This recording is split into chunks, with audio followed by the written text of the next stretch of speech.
Is this any better? Test, test, test. Cool. Well, I can put it up a little bit more. Is that any better?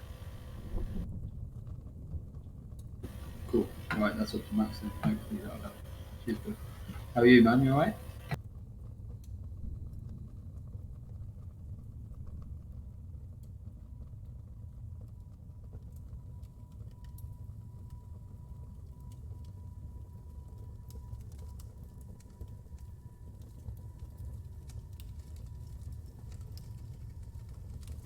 Where are you working now? You moved, didn't it?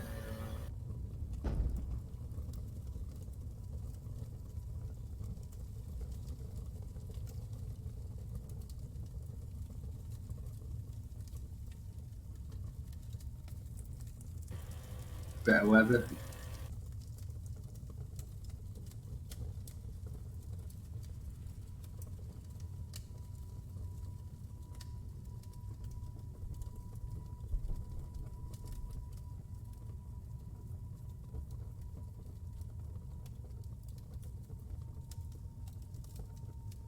So fucking sick of the winter now. Just have enough.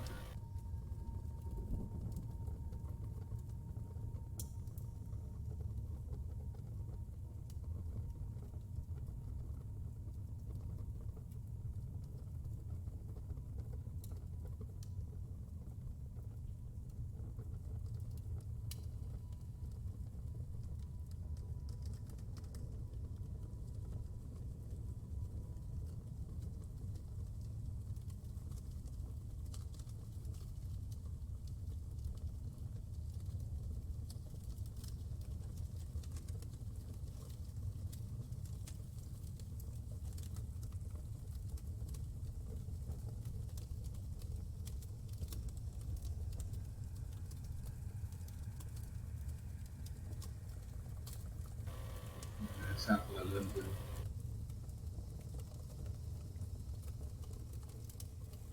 Basically, you need somebody to come along as well.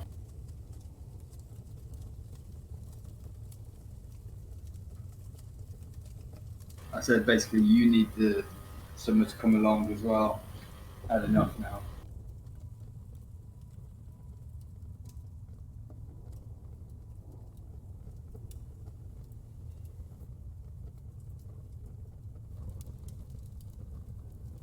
Yeah, I can skip spring and autumn. Once Christmas is done, just skip back to summer. Stop fucking about, basically.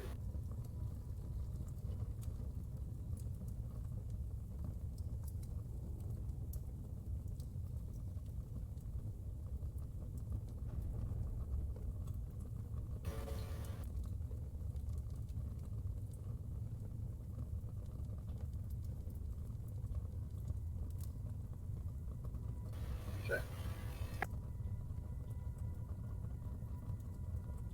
Alright, yeah. We got a new guy who joined last week. Perfect. Cool. How about getting going?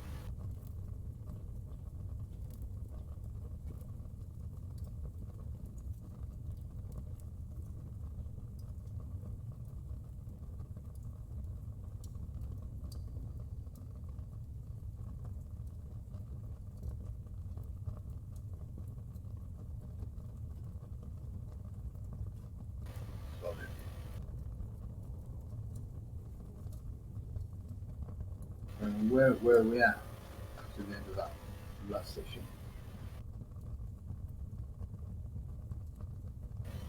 Nice. Have we met Mahadi and everything, or have we just got there?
Nice.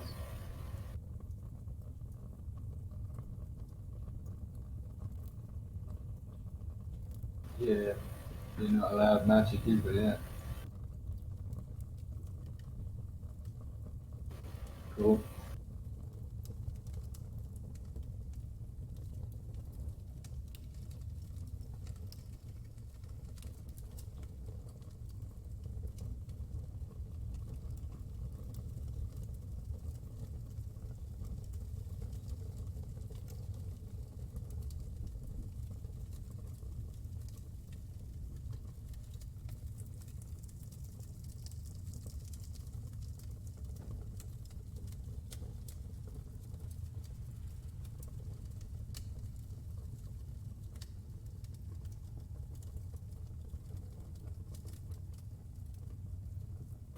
Yeah.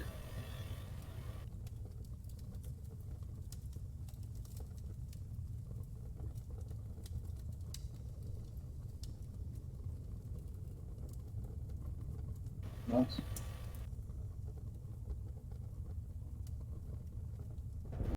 What about? I only know this because I recently played a.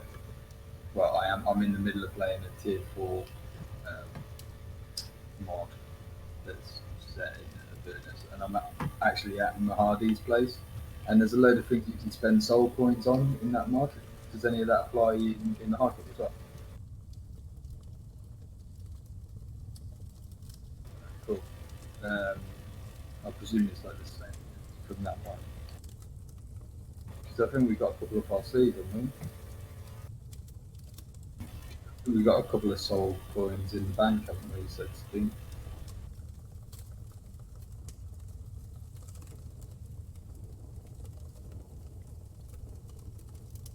Yeah, I think I was holding one. Lucius was holding one. And we had a spare one somewhere. So yeah.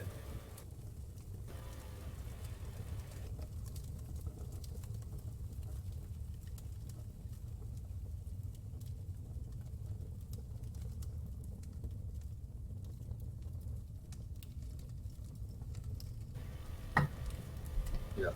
So that list of stuff that we can spend them on, are you going to reveal that? Has that happened yet? Can I see it anywhere?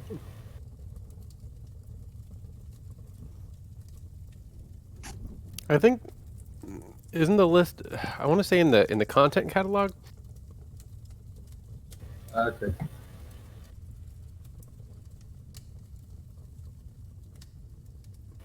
Yeah, that's But I was gonna say the players can look that up on their own and buy them. You don't need a DM to tell you the list. You don't need a DM to give you permission. It's just like buying a shield or something. yeah, Spend that's your cool. stuff any I'm way you just want. wondering where is it though? It's in the content catalog, is it? I think so. Cool. Fine. Cheers.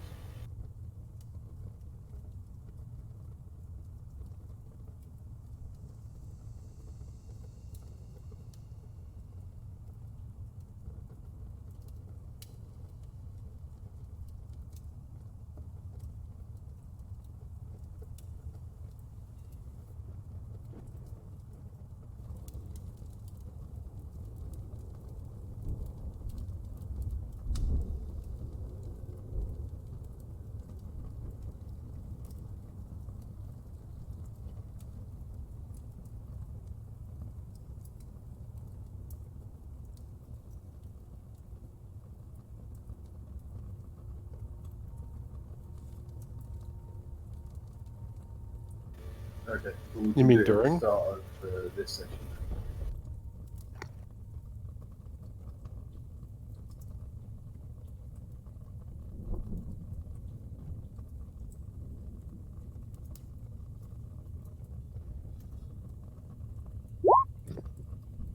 Well, the beginning or end is another way of saying between.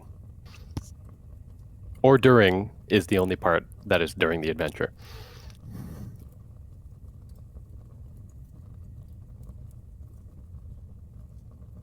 Yeah, that list of things we can buy doesn't appear to be in the unless I've got an old version of the content catalog. Yeah, let me check.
Well, I guess so, man.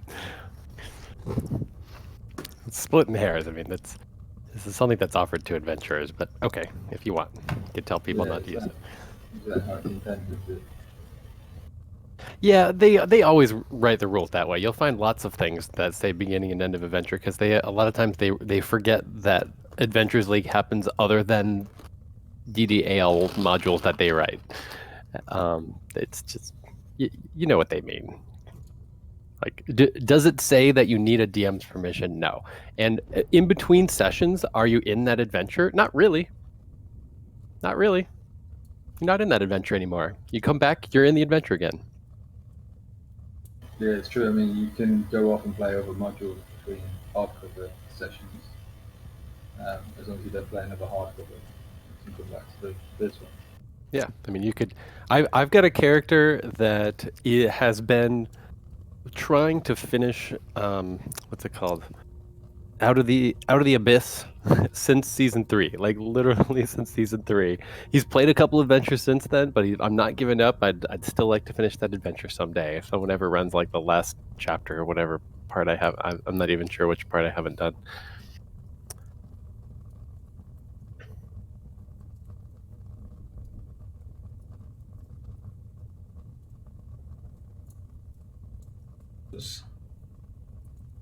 All right.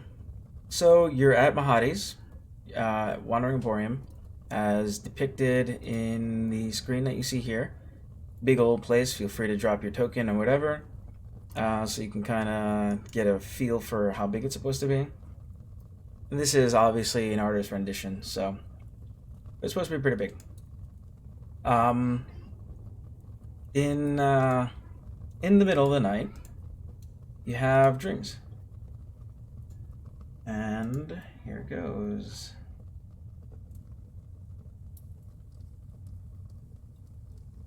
In the middle of the dream, you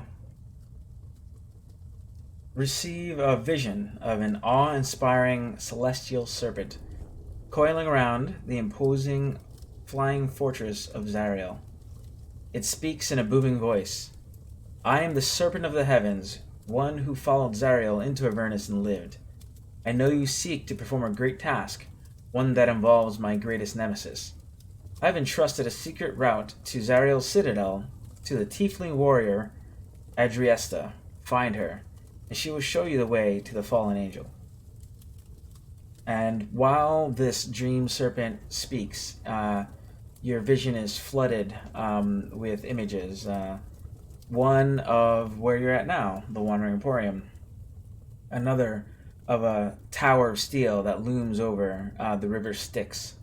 And finally, to a monolithic floating fortress hovering above the riverside tower. The voice speaks again and says, I entrust this task to you. And then your dream fades to black.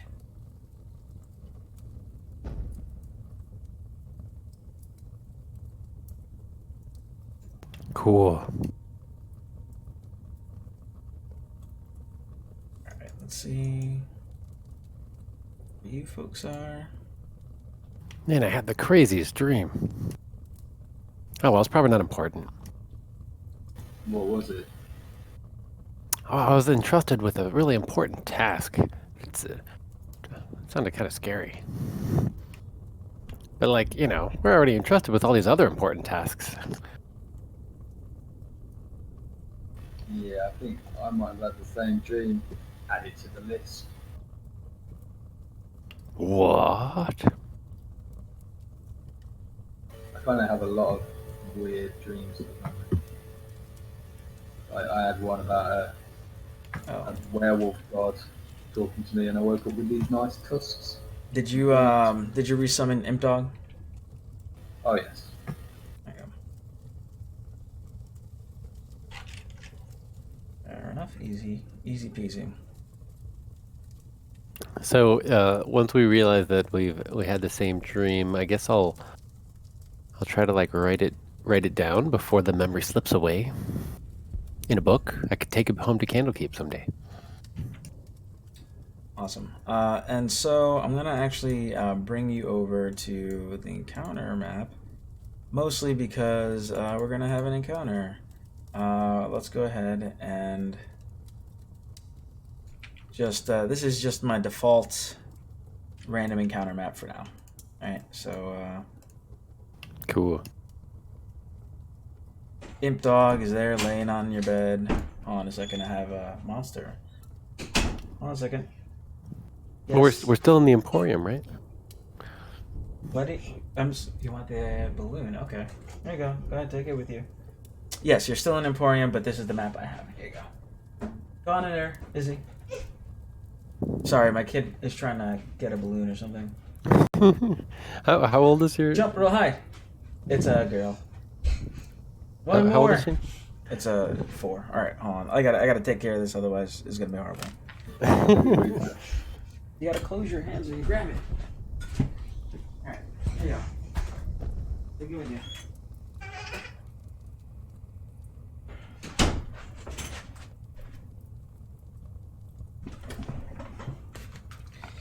Sorry about that. Yeah, she's 4. Yeah, so you're still in there, but I don't have an inside a merchant wagon thingy type of deal. He allowed you to go ahead and get some rest, but the important part is that you need to roll initiative because you're getting set upon by 3 horrible creatures that are in this thing with you. We're getting attacked in the no violence Emporium again. Yeah, it's pretty horrible, huh? Oh man.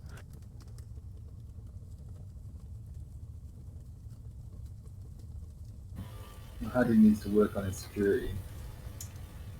Maybe we can help him there. There you go.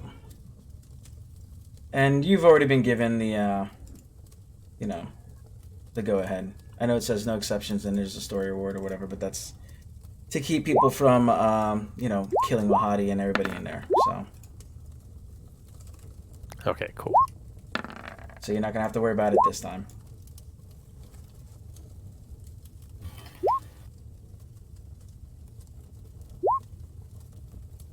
I thought I was gonna have to scream about the violence inherent in the system again. Not this time. Oh, there's another one of me. Being You attacked. can drag and drop whatever you need to. This Captain Bravo thing. It would be inside this, or it wouldn't be inside the Mahadi deal, I would imagine. So he's going to be left out of this combat. Okay, sounds good. But yeah, is Imp Dog a medium-sized creature? He's small, actually. Small. All right. Cool.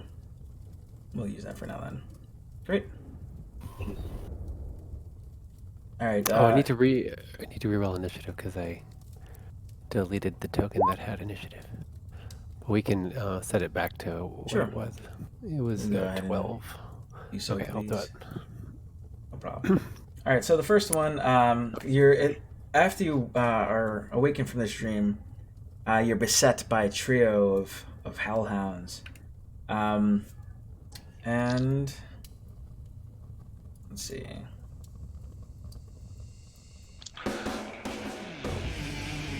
Cool.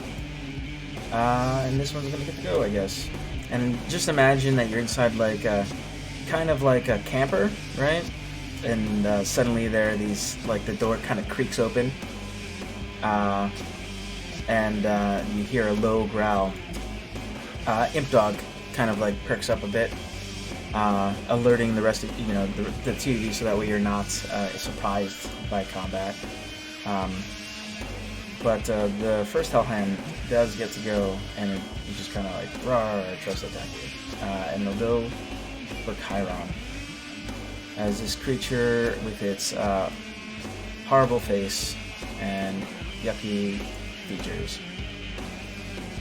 And you're talking about now locking off its 500. The Hellhound will attack. Also a disgusting featured Chiron.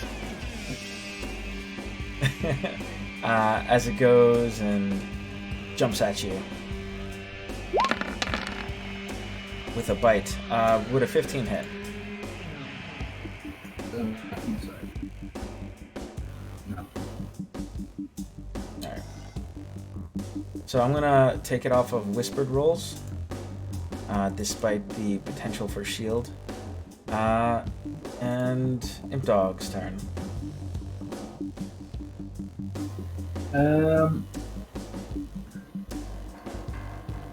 Imp Dog is gonna try and provide the help action just by. I'll say something like this, size-wise. Yeah, go ahead. Help action. Great. Yeah, he's just going to go invisible, annoy the nearest hellhound, turn back invisible, and then invisible again, just flitting around it, popping into his field of vision, distracting him. Alright, cool. That's it. Alright, and then it's your turn. Okay, so.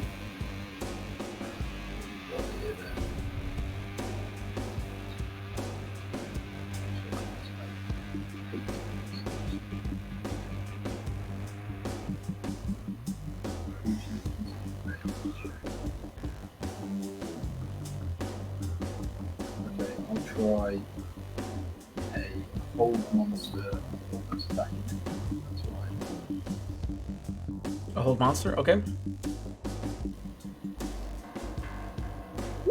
And it is with say 20.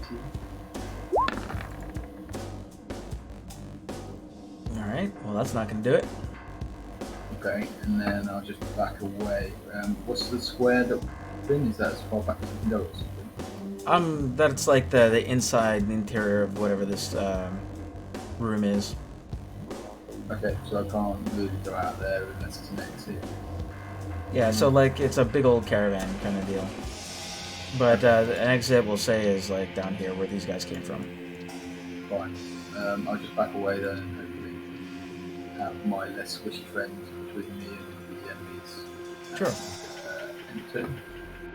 Alright, this one here is going to strike a Kazakin with its bite at advantage. Because it's... Oh wait, is it incapacitated when monster is held? No, Yeah. paralyzed. Paralyzed is also incapacitated. Does that also provide the incapacitated feature or whatever? Condition? Yep. Awesome. Alright, cool. Let me make sure that I am doing this. So not at advantage. 18. That will miss. Alright. And the final one. And this one here is going to exhale a breath of fire. And it'll just be a DC 12. Groovy.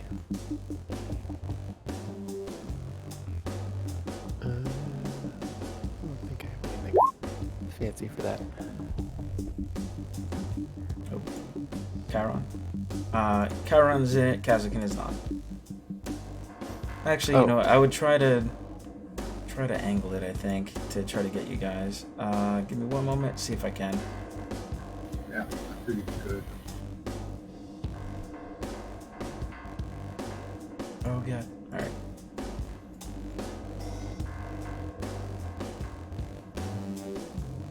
Alright, great. Cool, then yeah, I'll move him appropriately then. There you go. So, Kazakin fail, Chiron pass, and I'll roll 66 for fire damage. 22. Ouch. Better than average. And he expended his fire, so I'll put the little red dot on him. I think I'll absorb elements on that. And,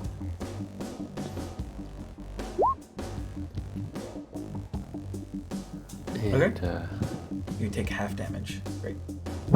Oh, would you like me to roll a d20 to see if anything chaotic happens? Sure. Right. So on a 1, nope, no ones. So Nothing happens. Alright, Kalsikin, it's your turn.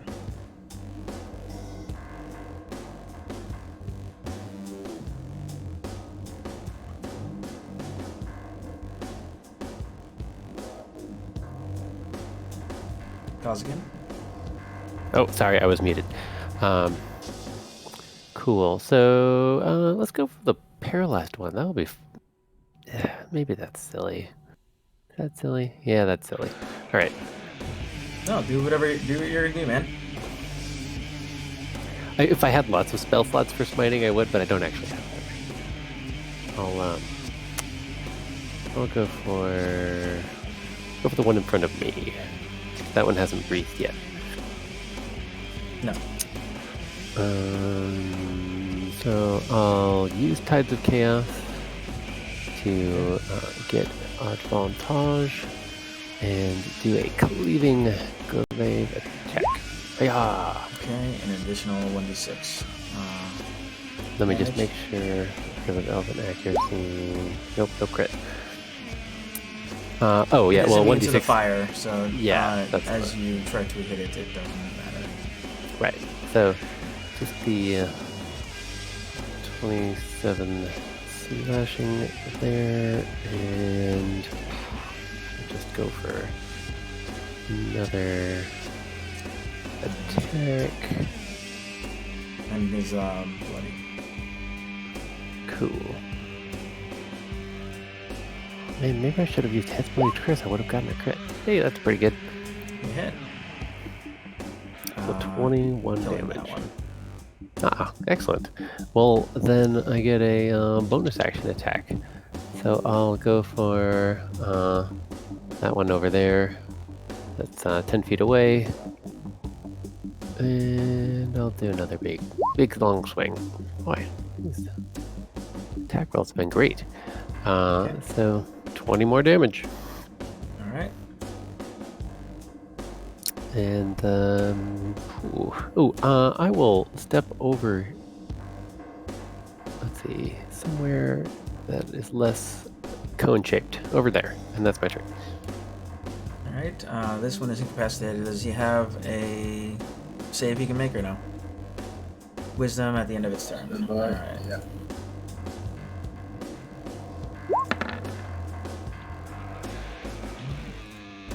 And dog.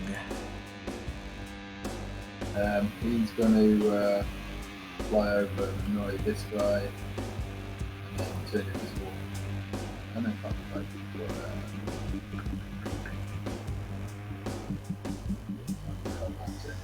So Alright, can Chiron. I do help whilst I'm invisible? I think, let's see. It's a turn, it's to be invisible. Help action. I think only attacking. Yeah, I mean, go ahead and roll with it. I'll figure that out. I can't do both on it, so I'll just come over and take help. 5 on this turn. Move over this way a bit. And the sense of Eldritch Blast out. So that's just the first one.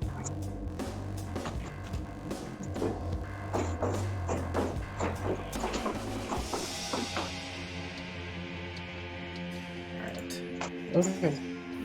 So it's what I was going to this sheet, it's pushed up my Eldritch Blast. I'm sorry, I don't know. I can't understand what you're saying. The damage is wrong. I'm going to tell you how much extra I go through. Because it's every time I come into low flank, it's changed my sheet around, so it's lost all the bonus damage and stuff.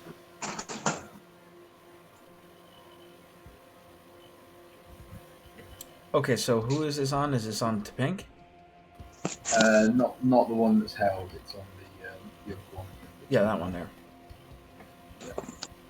Alright, and how much damage Charisma total? mod. So hang on, I had my charisma mod, which is +5, so it's going to be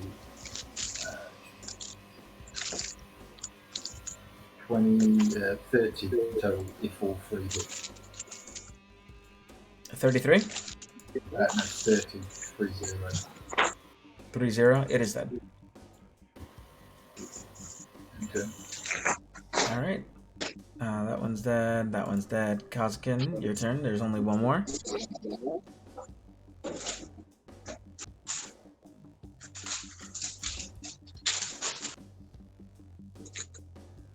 Kazakin. You are not muted for sure. But we do not hear you. Oh, sorry, I didn't realize I was unmuted. Hope you didn't hear me talking about me. Can you hear me now? Yes. Okay. One sec. So, I will swing away. Okay. Is it still parallel? Yes. Very cool. Oh, hello. That's a very humble crit. All right. That works for me. And I guess another one if it's still up. Really, that should also be a crit. So here's an extra 6 damage. It's all right. It's dead. All right. Yep. Orst and Lucius, you guys in here? Yep. All right. So you're also in this thing here. Apparently, Lucius slept through all the damage being done in the fire and whatnot. Yeah, it was a thing called laundry. I think I have no. Did you drink too much again last night, Lucius? No. I wish, but no. So, my first question is to, like, look around for anyone in the camp and be like, what happened? Why are we being attacked by fire-breathing dogs in the middle of a camp? All right. So Because it's hell. there you go. Bring you back to the camp. Here, let's say you exited out of the south one or something. I don't know. Because there's no real map for it. Okay. And I'd like to find Mahadi and complain about his lack of security in this camp. yeah, sure. So you complained to Mahadi. Where do you go to try to find him? There were several shops around. I don't know if you want to peek your head into any of them while you're looking for him.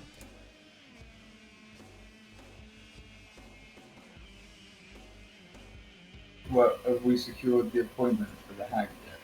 Yes, the appointment is secured. Yeah, the appointment was secured. We were free to go.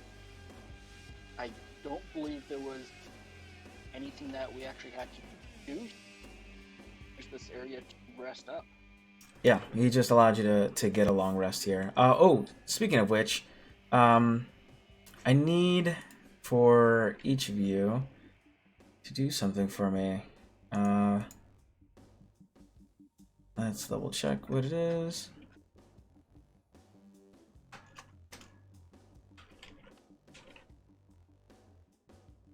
Sorry, there's a... Aha, okay. I need, now that you have each taken your long rest, I need wisdom saving throws. You had your fun dream, which is great. That's perfect, Lucius. Fuck's sake. Yep, this is how the night's gonna go. I'm doomed. It's all right. This is exactly what you wanted. All right. And what was your class again? Or your background, rather? Safe haven. Okay. And remind me, like, a little bit of your backstory. Like, you're a faction member of what? Zents. All right, perfect. Cool. So, yeah, you have that dream. Did you get to hear all of it or no? Hopefully somebody makes some notes. I heard somebody say that they were gonna write some stuff down. Yeah, no, I didn't hear the dream. All right. Can somebody explain it to him while I look this other thing up? Thank you.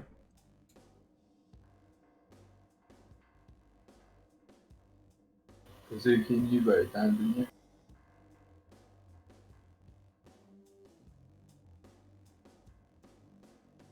If he's speaking, I don't hear him. Do you guys hear him? I barely heard. So I'm a little fuzzy on the details of the dream. Actually, I was having trouble with getting my headset working, but I know that there was some kind of scary sounding task given to us, and gosh, And we all had the same dream. yeah, we all had the same dream. I'm having trouble remembering all the any more details. Honestly, there was a place that was described. But my character wrote it down. So if the DM wouldn't mind telling us again, I'd appreciate it. All right, I'm searching for some other stuff here, so it'll have to wait. Yeah. Lucius, give me what was your role in your faction?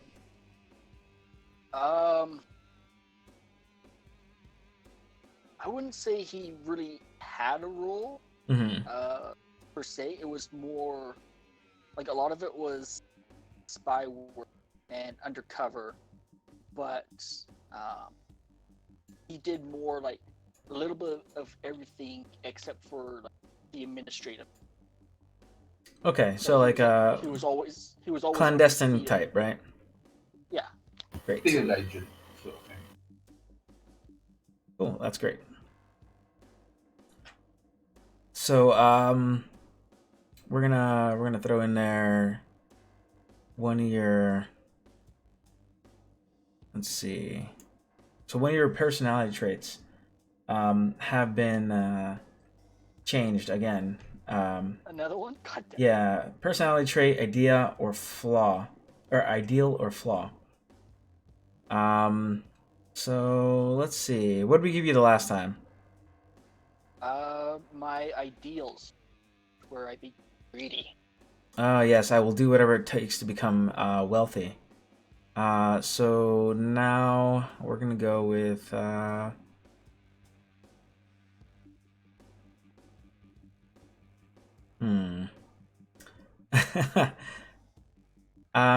give me a 1d6. We'll go with a flaw.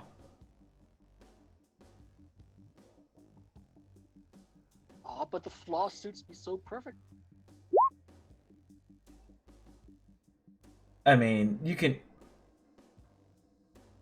add a flaw. That's fine. Yeah. Replace a personality. Yeah, sure. And what'd you get? A 3? Yeah. If there's a plan, I'll forget it. If I don't forget it, I'll ignore it. Is that the one you already had? Nope. Mine I have trouble keeping my true feelings hidden. My sharp in trouble. Honestly, this one I feel like it honestly just reflects how you've been playing your character. If there's a plan, I'll forget it. If I don't forget it, I'll ignore it. So. Yep. So honestly, that's actually pretty on the nose. Cool. All right. Yeah, who needs plan? Yeah. So let me repeat this. In the future, if you guys kind of keep track of some of the stuff, so we don't have to waste time. So you had a dream. Booming voice. I am the serpent of the heavens, one who followed Zariel into Avernus and lived. I know you seek to perform a great task, one that involves my greatest nemesis. I've entrusted a secret route to Zariel's citadel to the tiefling warrior Adriesta. Find her, and she will show you the way, show you the true way to the fallen angel. And as the dream serpent spoke, your vision was flooded with visions of Mahadi's Wandering Emporium, a tower of steel that looms over the river Styx, and a monolithic floating fortress above the river, Riverside Tower. And then the voice entrusted to you, I entrust this task to you. And then the dream faded to black.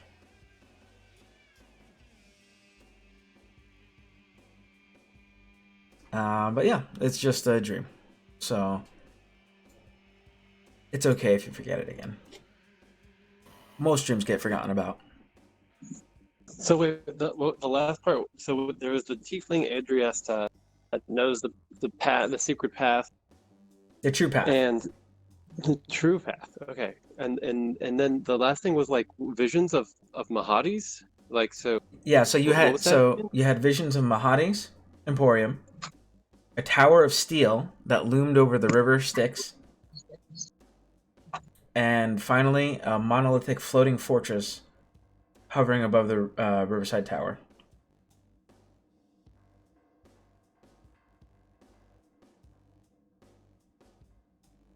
Okay, like 3 places. So for some reason there's 3 places that are important. Well, that was a complicated dream.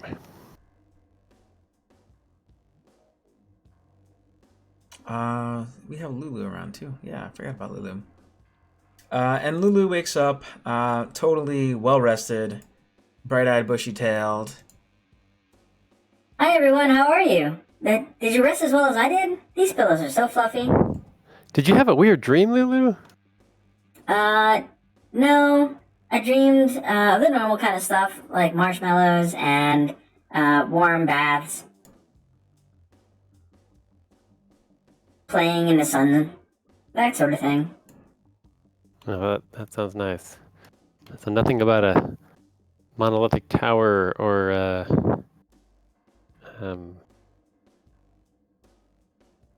shoot, I forget the 3rd place. Anyway.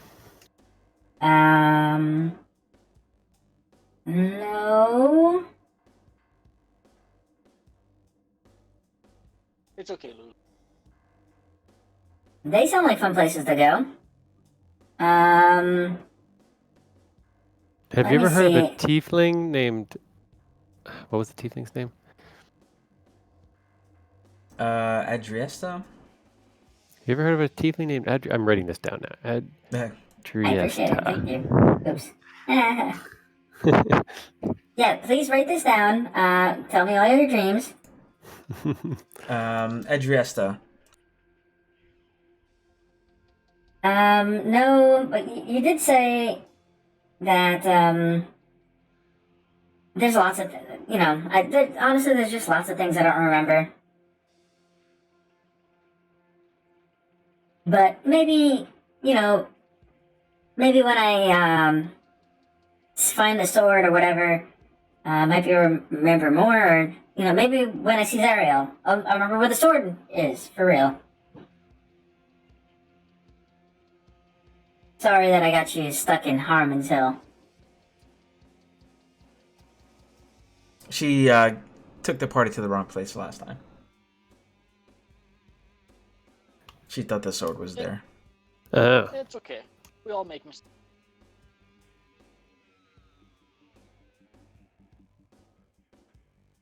So, hey, should we go shopping? Excuse me, pardon me. Turn off my voice changer and didn't realize. I got one of these soul coins. We're looking for somewhere to spend it.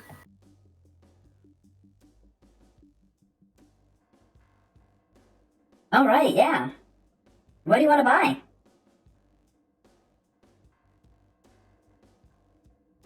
Let's go shopping. I figure keep the soul coins for the vehicle. You're currently at 69 hours of soul coin or travel gas usage or whatever. There's no like hard and fast rule on how to utilize those hours, so I've just been doing 1d6 for however long it's going to take to get to the next place. Seems to be working out so far. Yeah. Although Lucius, he drives in circles or something. I try. All right. Yeah. So there are the stuff you could buy if you wanted to. There's also the content catalog stuff if you wanted to do spellcasting services. They can offer it to you here.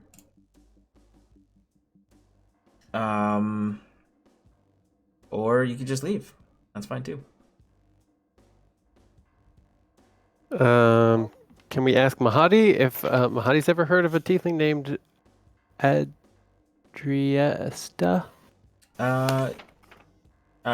Yeah, so is there any place you'd like to go specifically to try to find him? There were several locations that he might be wandering around in. Some of those would be the... Let me pull them back up. As I don't have them handy. But one was the Infernal Rapture. The other one was... there she is. Boop. Cool. You have the Infernal Rapture. Dining services are there, so you can eat food. Oh, speaking of which, take one of your rations away. They taste horrible. Spa services are also there. The Fire Snake Forge. You have weapons and armor, Infernal War Machine repair, Burning the Barber, where Dusk got some hair. From here to Avernus, which will do delivery, notary, that sort of thing. Ickers away to sell flasks of demon ichor. The Larva Farm, which has larva for you to buy if you want some. You can head to any one of those, try to look for Mahadi, or make a purchase. Yeah, I want to find Mahadi and give him a piece of my mind about his lack of security in the camp.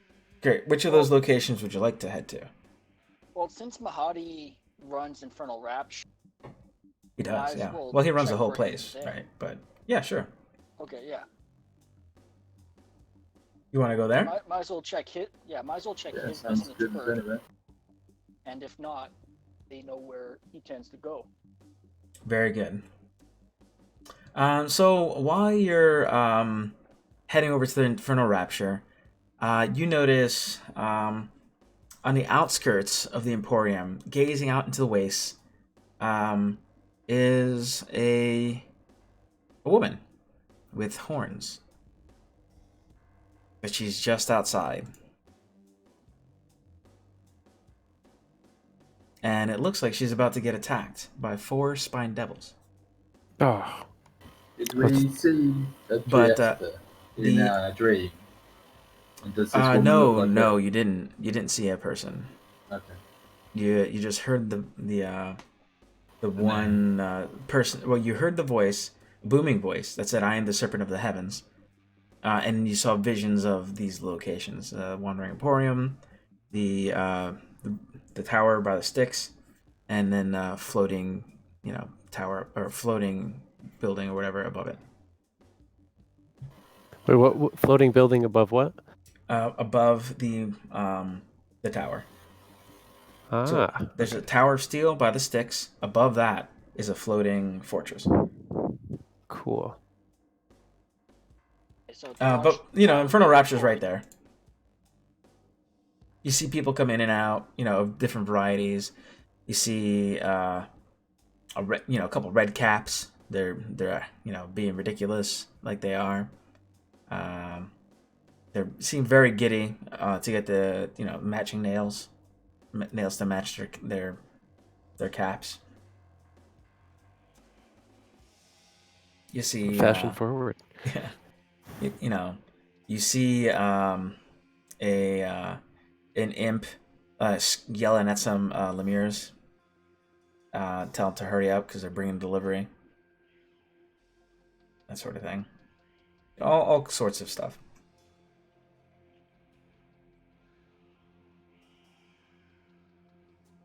Okay. Lucius will take a look around. I think we should try to save her.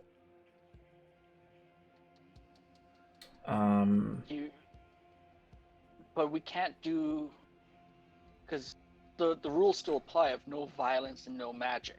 Yeah, so it's like so let's say you're here, right? You went to go look at like the direction board or whatever, and They're out here to the north, just on the outskirts. Oh, they're on the outskirts. Okay. Yeah. Um, Let me see if I can make it a little easier to tell what's going on. Gonna just make some copy pasting. Hopefully they're not too huge. Oh, they're definitely big. All right. Yeah. So I'll put them on token layer. Make them very big, or not very big, but yeah, you can see them like over here surrounding the woman, about ready to beat her up, that sort of thing.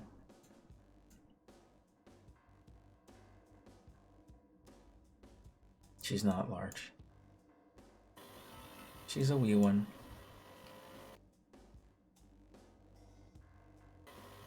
Sure, something like that looks great. If Mahali's anywhere nearby, I'll use this as an example to his lack of security and just say, look, Yeah, he'll say, "Not, she's not in my emporium, not my problem. Let the Devil's Eater make them stronger for the Blood War." and how about the Hellhounds that attacked us earlier, eh, Mahadi? All right, so This you're one's you're complete. headed out this way, talking to Mahadi. These guys are still at the entrance. And yeah, so he'll continue to jabber on with you. Lucius and Kazakin, what do you do? Are you taking part in the discussions? Are you moving onward? Are you doing something else? I'm just gonna hang around. The reason I'm asking is because there's not like a lot of time for discussion before this lady gets attacked. In fact, I'm just gonna go ahead and put roll initiative, and we'll do that. Yeah. Yeah, I was going to say. Kazkin is strongly in favor of saving the person who's being attacked. And Chiron, you can go ahead and roll initiative as well, and then that way I can. And I don't have a Mahadi, so Mahadi and you are chatting. Great. Yeah, why couldn't I have that on my wisdom? This is a good one. What are you talking about? It's great.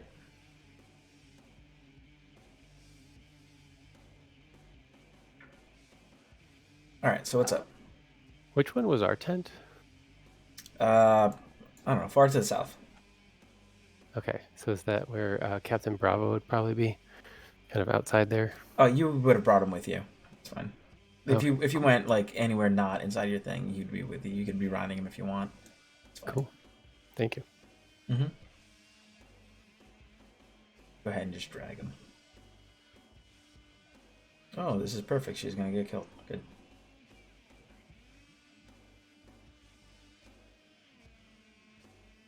Were you mounted? You can be mounted. That's totally fine. Yeah, I'll do that. If you're mounted, then he has your initiative. Otherwise, Oh yeah, that's true. So you can just take that off. Sorry about that. yeah, no worries.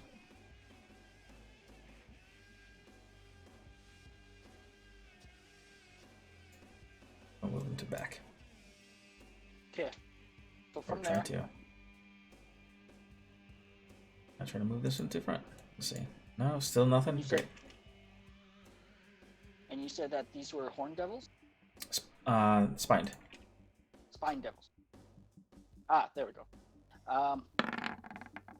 Okay. Calling upon the tides of chaos. Fire. Firebolt. This one. Kazukin, we're just gonna use the horse as your token for now, because that's for space reasons and moving crap around. Okay. If you get dismounted or whatever, we'll move, you wherever. Looks like my initiative didn't work. Let me try it again. Yeah, sure, no problem. But you did your Tides of Chaos. Cool. Let's go ahead. We'll put this radioactive symbol for both of you since you both used your Tides of Chaos. That way I don't forget. And the 19. Correct. Yeah. This 19, Okay, this so- first one, yeah, sure. You hit him. So 18 fire. Fire damage, yes. And it appears that your fire damage did nothing to this creature, as now you have gotten its attention. Good. Good. They're very clearly immune to fire. Alright. That all? That's perfectly fine. Yep, that'll be it. Chiron, you have Imp Dog hanging out with you. I'm assuming. Yeah. No. Yeah, probably. Are you gonna send him out to go do some fighting for you on your behalf? Absolutely. Yeah, Okay. he's gonna head this way. The shipment's moving. He's got 40 flies, so he can get to battle. And then he'll turn invisible. Sure. All right. This one here, it's gonna go ahead and move forward, and it's gonna try to beat this lady up. Yeah, she's already prone. That's good. Yeah, this guy moves forward. He is gonna try to grapple her. I guess. Sure. Why not?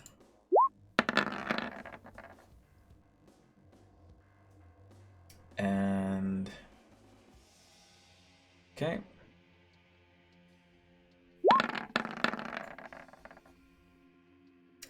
She, fights off getting grappled by this thing. This next one is going to try to grapple her as well.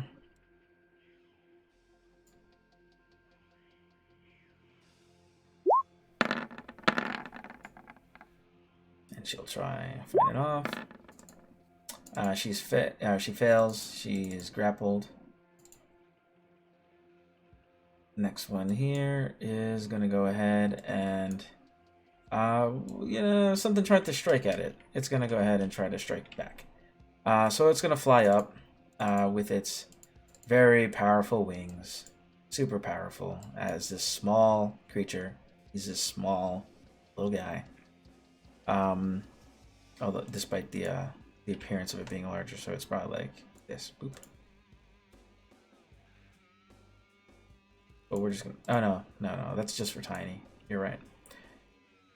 All right, and it's got spines, so we'll say he flies 30 feet up. We'll use the wings, I guess. Oh, actually, I'll just put it here. Great. I'm putting in a little red circle. And it's going to try to throw its spines at Lucius. And you see, of the 12 spines, one of them goes and tries to hit him. Two of them, because it took 2 times with spines. I'm assuming neither of those hit? 5, 4, no. Okay, cool. I'm going to use his, I don't know, boot, I guess? Sure. Use 2 spines. Chiron, you're talking about Hadi. And he told you that he doesn't really particularly care unless they want to come on in to the Wandering Emporium and, make some deals or something. Yeah, it's not going to do you any good if your customers die at your entrance gate, is it, Hardy? How about the least you can do is let me just borrow this war machine of yours and try and fend off those spined devils and save this customer, hey? Oh, no. This is... I do not care about anybody outside of the limits of this thing. The rules are no fighting in here. Sorry about those hot dogs that tried to bite you. But just goes to show you that I can't spare any expense for people that are not my customers. Well, it won't cost you anything. Literally, I'm just going to climb on this war machine and use that front coin. It's an opportunity cost, my friend. Business is business. But you're more than welcome to stay and enjoy the wonderful luxuries here at the Infernal Rapture. For a cost of a soul coin, obviously. If we don't all die first. Okay. So then I'll, if he's not having it, I'll just move to there and Sure. I'll just blast this one. Okay, the one that's flying there, I'm gonna go ahead and strike. Okay. You hit with your Eldritch Blast for a total of how much? 37. 37. It is dead. Falls to the ground. Flat. Poor guy. And All right. So Kazakin has a 12. If you wouldn't mind resorting, I had to. I'm not seeing your 12 for some reason. It's Oh, under it's the a 7. 14. Got it. Go ahead. You do you. Cool, thanks. So, don't worry, mysterious stranger. We'll save you. And, well, she looks adorable. Let's charge over toward that one that hasn't done anything yet. So Knock you off all that see- evil. Yeah. You see a tiefling with short cropped white hair. There you go. You're Cool. knocking off evil. Go for it. What and they're not too high for me to poke, This right? one is dead. The rest of them are not. Oh. They're not too high. The rest of them. Only the one person flew. Okay. So I'm poking at that one. Okay. And I guess I'll go for the big hard swing. Hiya! All right. This keeps going really well. 19 It is critically slashing. injured. All right. Ooh, I'm gonna go for a not hard swing. Is Make sure it I. question? Mhm. Is that a magical weapon? Yes. Okay. What kind of magical weapon is that? Oh, that's unfortunate. +3. Yes. Okay. That is an automatic miss, and I don't think there's anything I can do about that. Do you have anything that like rerolls ones or whatever? No, not that I can think of. Okay. So, yeah, This critically bummer. injured boy. But do we have any actual rerolls in the bag? There are 5 remaining. I'll go. Thanks, top very much. Yeah, if somebody wants to second him, he can totally reroll. Go for it. All right, thanks. Let's try again. Please right-click this card and take it. Oh, right click, take card. Perfect. Cool. Thanks. All right, swing it again. That's better. All right, and you explode this one. Excellent. So that will also earn me a bonus action attack. Go for it. So let's go for that one right there. Okay. And this time we'll swing super hard. Hiya! 18. Okay. For- You kill that one. Groovy. And I'll invite the my new friend to jump on the horse. We'll She's protect you. Currently grappled. Oh, well, then I guess I By should the have other attacked the grappling one. But too late now. End of turn. No, it's fine. We can just switch it up. We'll say that that's that. Sound good? Yeah, thank you. All right. Cool.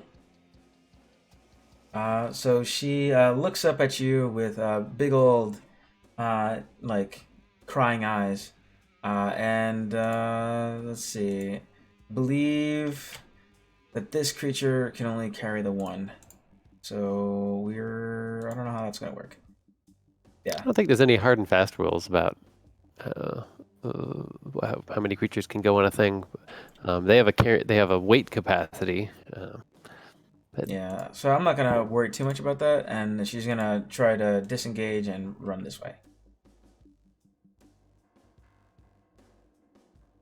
Alright. Lucius. Reg, you know the donation link isn't working. Let's see. The one that's in pinned messages in the lives. Anyway. Oh, hold on. Did you send a donation, friend? Well, I was hoping to, but I can't get into the donation page because the link's not working. I will double check here, sir. Criticalfund.com. The one I've got is extra dash life. Oh no, okay, so that actually gets updated every year. So with a new this oh god, critical full. Critical full. There we go.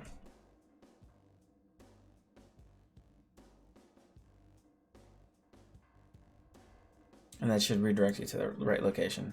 Donations not required. The mere fact that you folks are playing this game is donation enough.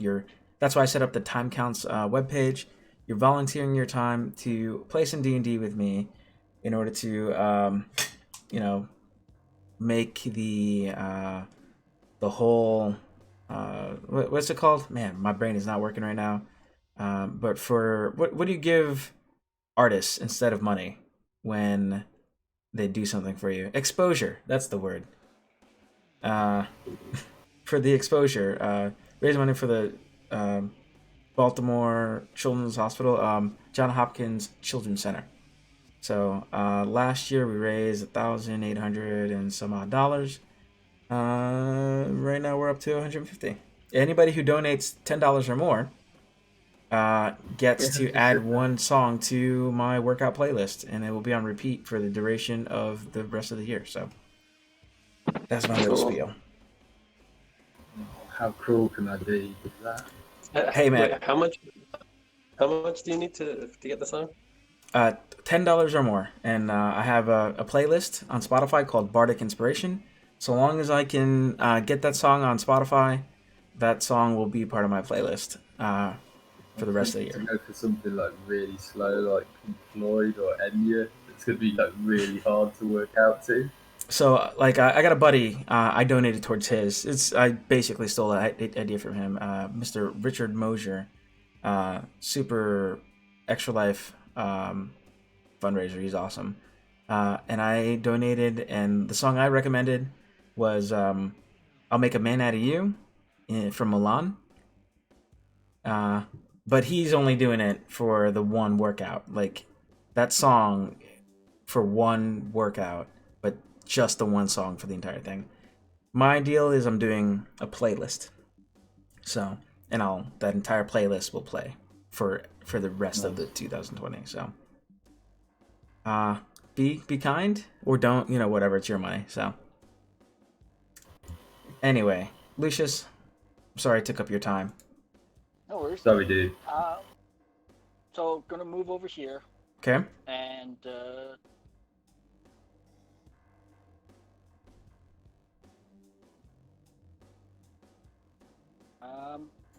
and then Eldritch Blast at this last devil over here. Mm-hmm. 1. That hits, yeah. Oof! What the hell? That Bloody can't be right. hell. What is your? Do you have agonizing whatever?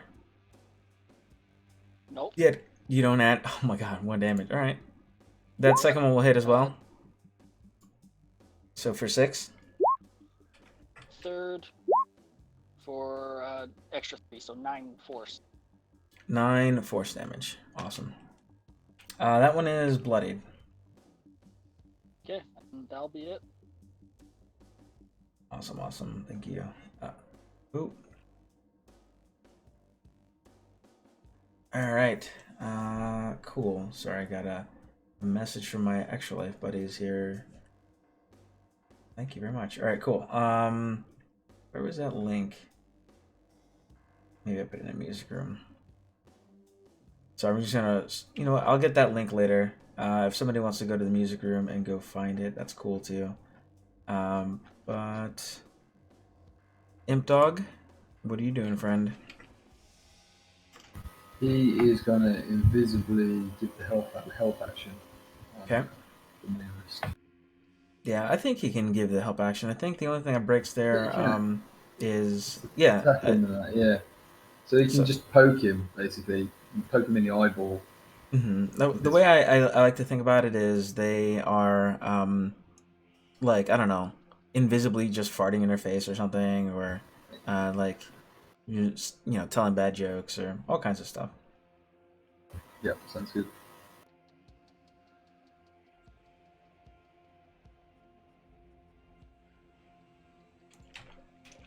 I don't know if you guys can see this link, but that's the Spotify link. All right, this Spine Devil's Dead. This one is up, and it's it curses in Infernal, and it says ooh, hold on a second. Space Unicorn. Thank you. Perfect. Go Ken. No, yeah, I tried to get in touch with you about adding to the playlist, but it might have got lost in the Discord. Thank you very much.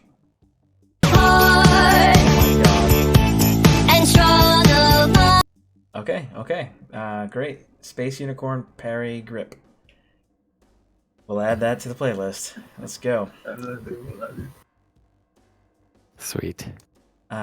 Cool. I appreciate it. Thank you very much, man. That's awesome. This guy, he's gonna fly, man, and he does not want to be around any of you. He curses and he says, rats foiled, and he tries to fly off. So he's there. Does he provoke? He's got flyby, so it does not provoke. Oh, dastardly. And he dashes in order to do so.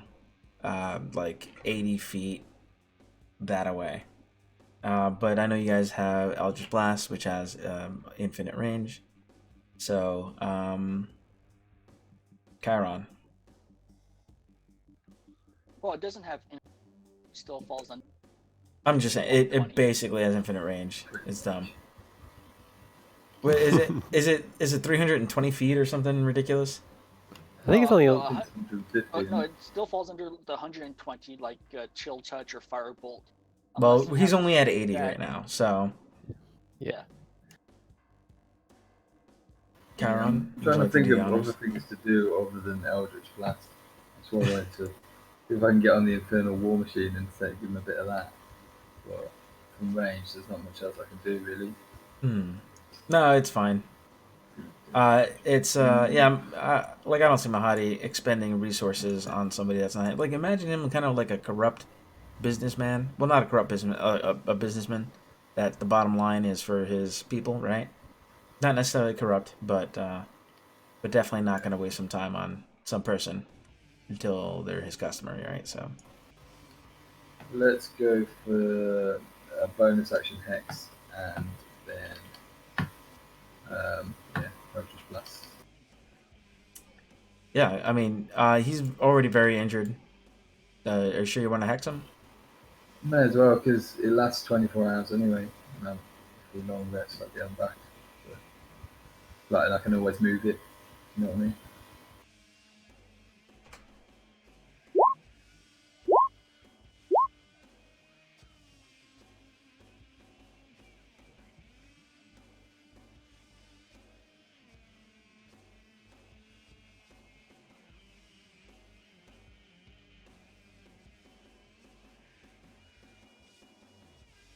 Alright, you obviously hit, and you kill it, so it's good times. It dies. And Andriesta says to you, "Oh, thank you. I was trying to make it to the Emporium so that way I could, just finally, get some rest and." My food, it just tastes horrible, because rations just taste like ash in your mouth here. And so she says, well, thank you very much for your assistance. If there's anything I can do for you, then, just please let me know.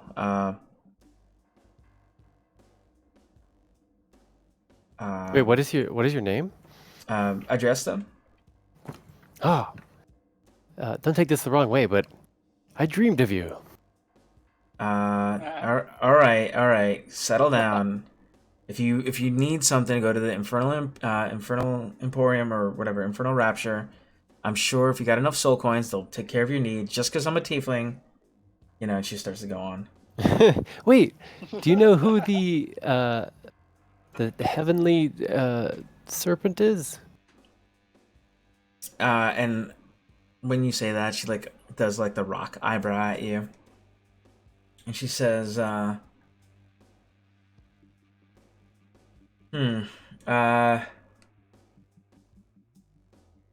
not. No, I'm not. I'm not going to say. Do you want to meet him? And so she cocks an eyebrow, and she says, "What do you know?"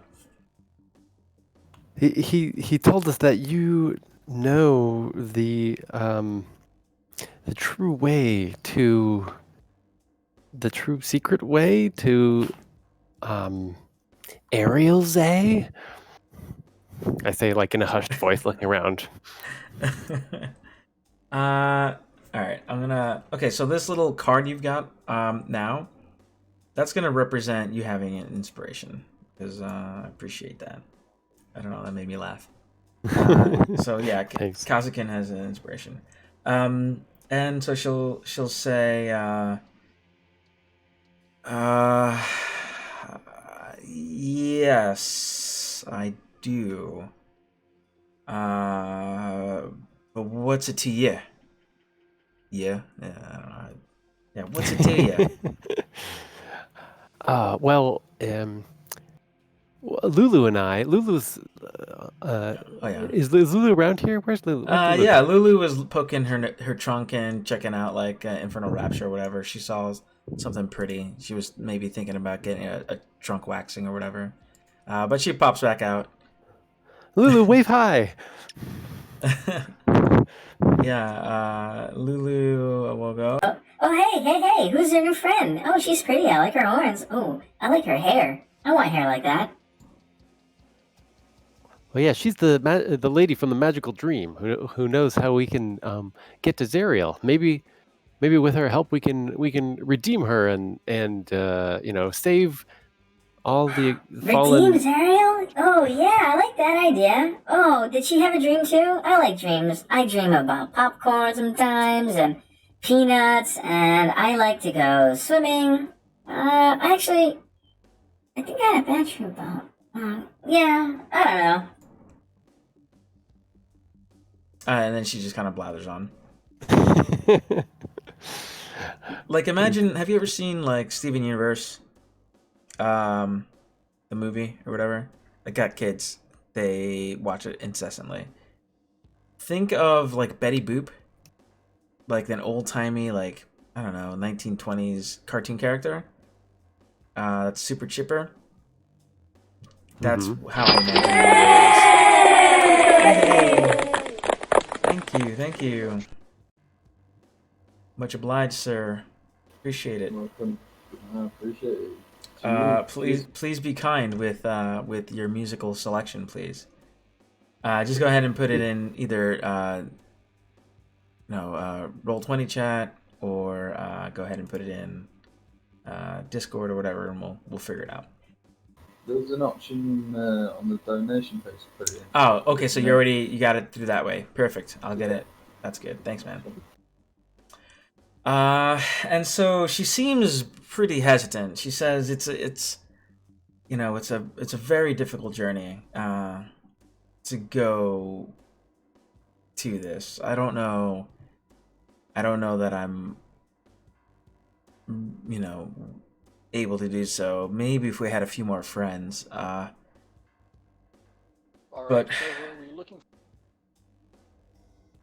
Say again?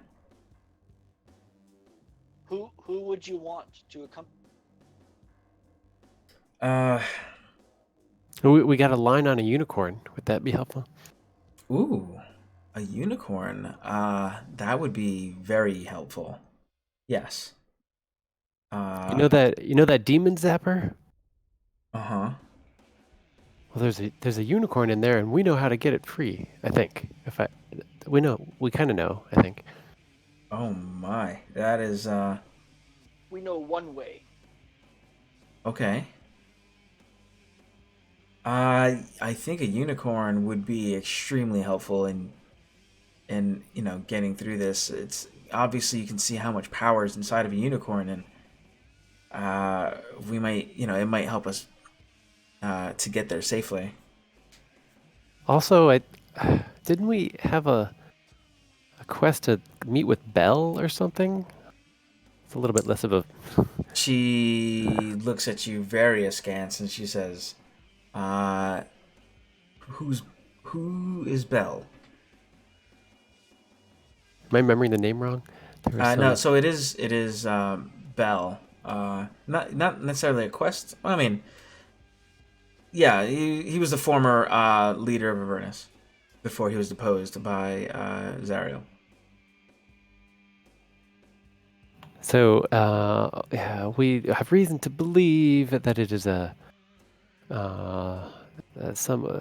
powerful entity that dwells here in Avernus that may give us aid if its interests align with our own. Well, you need to be very careful with the friends you make. Zariel is extremely powerful, and you can see that she's kind of like I don't know, like quivering. You know, at the thought of how much power Zariel has. Yeah, me too. Lulu looks at you, or not you. Lulu looks at her and she says, Oh, yes.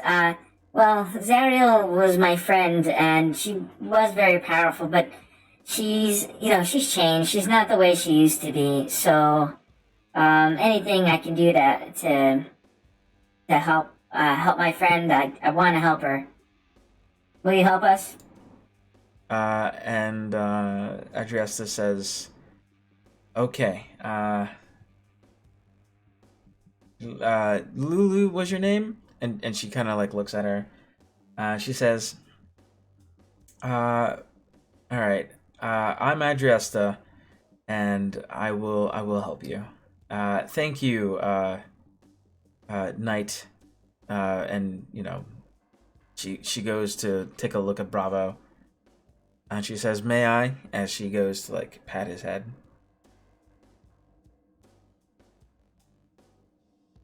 She wants to like touch its head.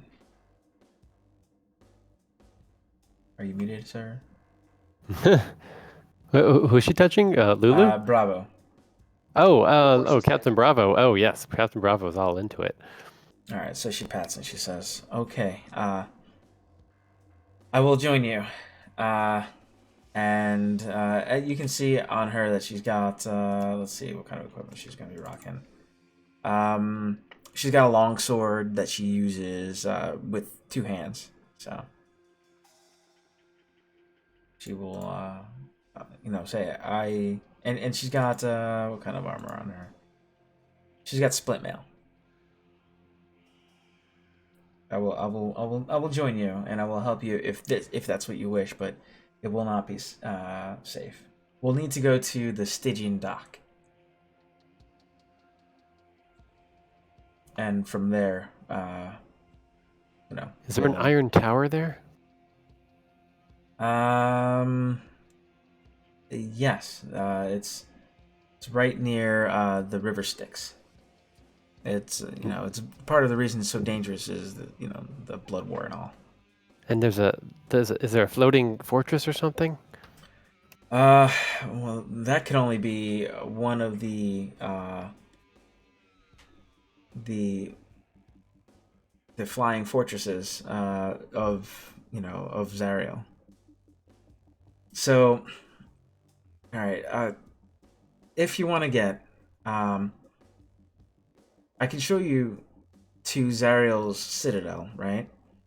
But the problem is that Zariel's flying fortress is way too dangerous to be boarded while it's moving. And but our way in would be if it's only guarded by a skeleton crew while it's docked at the at this location at the Stygian dock. Yeah, skeletons are no problem. Well, probably a little bit fleshier kind of issues, but there might be skeletons too. But when they come into dock, they go for rest, relaxation, and all the rest of that. So, yeah, but it'll be chaotic. You have the whole blood war there. So, but I'll go with you. You said there was something about a unicorn. How do we get it? Where is it, and why is it here? You said it's in the Do you guys Demon remember Zapper? what? Do you guys remember what we need to do for the Well, the unicorn? main thing was that we had to get an audience for what's his face? For the hag, Yeah. and Yeah, then so we got to had go to- talk to the hag now. I can't believe Yeah. I gave you guys another goddamn NPC. All right, here goes. yeah. So yeah, we gotta go talk to the hag now. Yeah, But- so that she's got her appointment for mani pedi. And she's Did you gonna- did you want to buy anything while you're here? I know that Griff was talking about maybe buying some stuff. He's got some soul coins, I think. Yeah, I was thinking about it, but I don't want to use those soul coins. You got lots of hours. Unless we all agree, if you know what I mean. Mm-hmm. So I'm just gonna try to clean up this here real quick. Hey, there's Lulu. Great. Well, Kazakin's heard that there might be a gentle soul here at Mahadi's Emporium. I don't know if she's around right now. That is willing to free the souls that are trapped in soul coins in exchange for prizes. Although perhaps the prizes are not as nice as the ones you get for selling them at market price. So he Is there a vehicle? Got no qualms about giving it to Mahadi. all right. Just Kazakin would bring that up as a nice guy move, but it's all good. So tell me about Dara, because I have done none of the season 9 modules. So basically, the story of the modules is she's a chosen of I want to say Lathander, and what is it? Yelmaka. And she is on a quest to. I mean, something, very it's basic stuff, so that way I don't spoil it or whatever. But is this person? It's like it's kind of weird. It's like she's on the same quest as we are in the hardcover. So I don't know how they're going to resolve it. I suspect it's going to get to the. They're going to be like, oh, someone already freed Elturel. But yeah. She's also trying to collect soul coins to destroy them and free the. So we'll just say, other than that, she will take your stuff here. That she will play no other part, because I got zero information about Dara. Yeah. So I have none of the modules. Haven't prepped any of the season 9 stuff other than the hardcover. So free spellcasting service, aid on a target you designate. Free spellcasting service. She's here though. Anyway, she's in a different location, isn't she? No, she actually does hang out in Mahadi's Emporium in the modules. Oh right, okay. Yeah. So gain a level, conjure celestial charm for 9 charges, commune for 9 charges. I mean, how many charges you got to spend?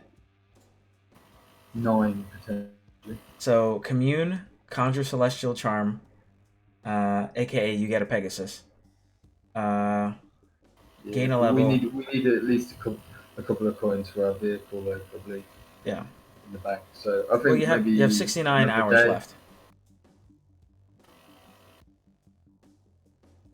That's quite a lot, actually. Not the way Lucius is rolling.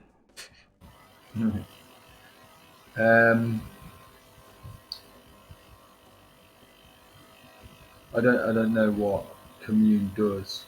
That's just to find information, I guess, is it? Yeah, I think pretty much. Celestial being or something. And the conjure celestial charm, that's kind of appealing, but that would use all 3 soul coins. And just get a Pegasus to one person, which I presume doesn't last forever, does it? It lasts a day or something. Out of game, a recommendation. None of this stuff sounds good. Not gonna lie. There's a potion of greater healing that's in there, but meh. Maybe if we knew we were going on like a tough mission somewhere, like the next day, I'd say Heroes Feast might be worth a shout. But oh, wait a second.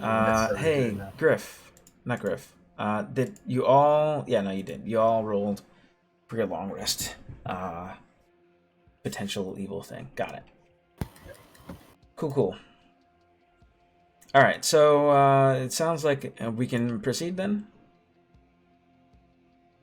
Yeah, another day, I think. Same for now. Okay. Do you have so you had quest? We'll call it quest. You had the demon zapper, had a unicorn in it, being guarded by a Dao, aka an earth elemental genie person, the Jin. The Jin wants to be released from a contract with Zariel. Then Red Ruth is a hag that knows how to get him out of it. So he sent you to the Brambles to talk to her. She said that she will give you the information on how to do so if you go ahead and get her this appointment with Mahadi.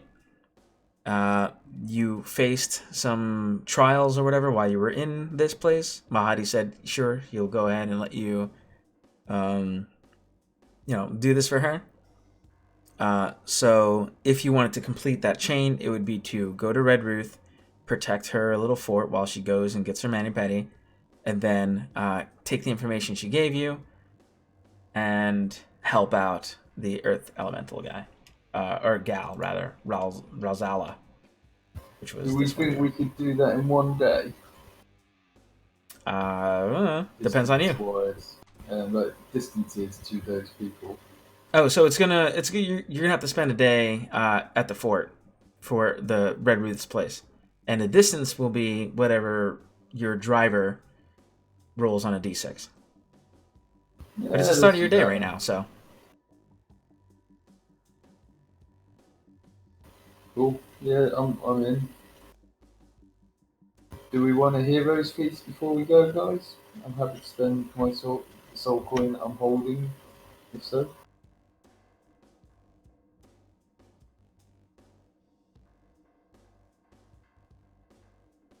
I think he's talking to you guys.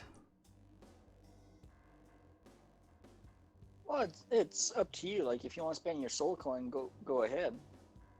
Yeah. It's all good. Let's give it a go then. Presuming that the travel's not going to take us like more than a day, then I'm happy to do that. No, you estimate it'll take hopefully around 6 hours, because you know where you're trying to go to and all that. Obviously, distance is crazy here, but I believe in you. Cool. Yeah, let's have a hero's feast before we go then. Slack up, Brecky. Great. Hero's feast paid for, and you finally, it's been a couple days. You've been in this place. All your rations taste horrible. This hero's feast, beautiful. It's a delicious meal. Hero's feast, paid for by Chiron. Yum. Cool, and you get the benefits of all that. I don't know what it is off the top of my head, so if somebody can find it, ping it, whatever, that'd be great. I know it's something about poison, immunity, and yada yada, 10 hit points. Roll this hit points for your group, please. Chiron. Chiron will do it for all of you. Just the one time. So we're immune to poison and frightened, and we make wisdom saving throws at advantage. How long does this last? 24 hours. Oh, hey, that means the next time we go to sleep, we're slightly more resistant to nightmares turning us evil. That's true. Nice. Absolutely.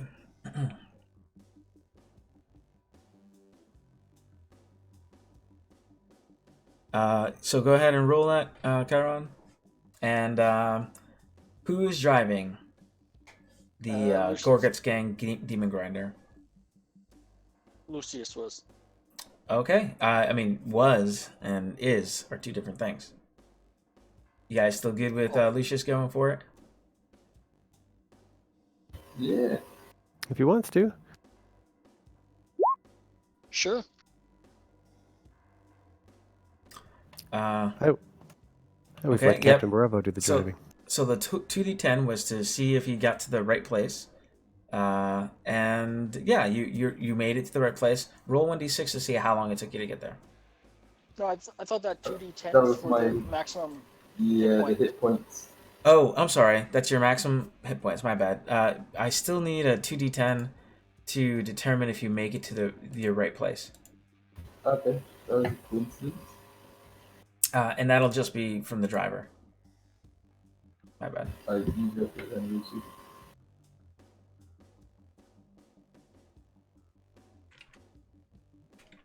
Yeah.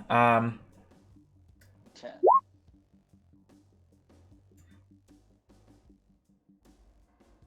Great. And so those two numbers don't match. And we're saying that you have a native guide leading you on your place. Those numbers don't match, so you make it no problem and roll 1d6. And that's how much fuel you've consumed. All right, 4 hours. So you're at 65 hours remaining. Feel free to take the benefits of short rest if you'd like. Thank you.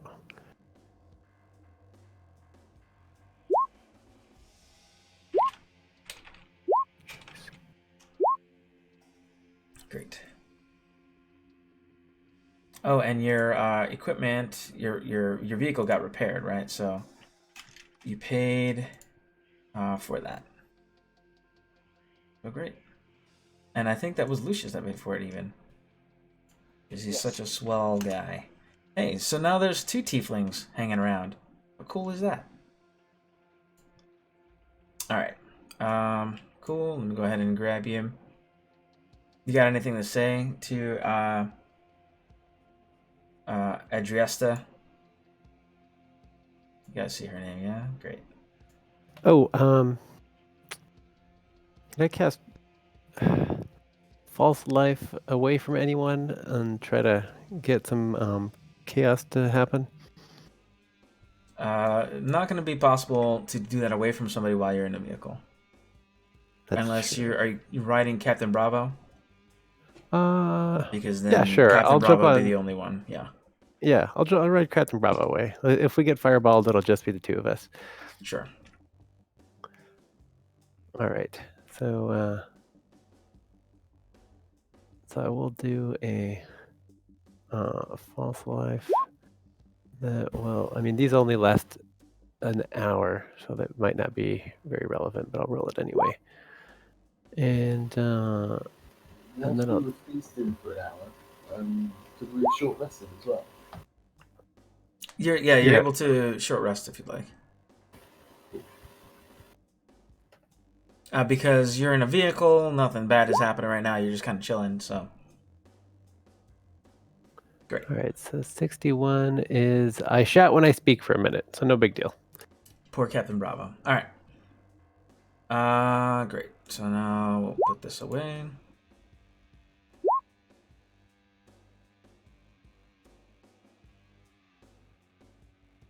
Cool. So you start heading on over to the. Interesting. To this other location. Let me go ahead and take us over there then. The Bone Brambles. Back to the Bone Brambles.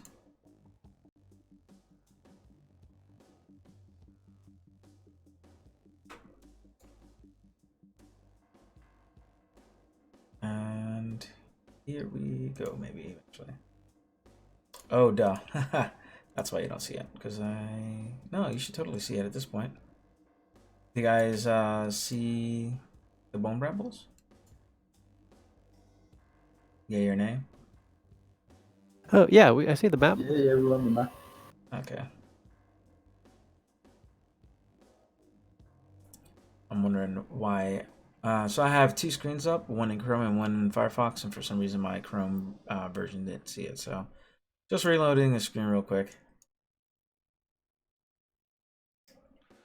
And you can make it back to her quite easily, we'll say.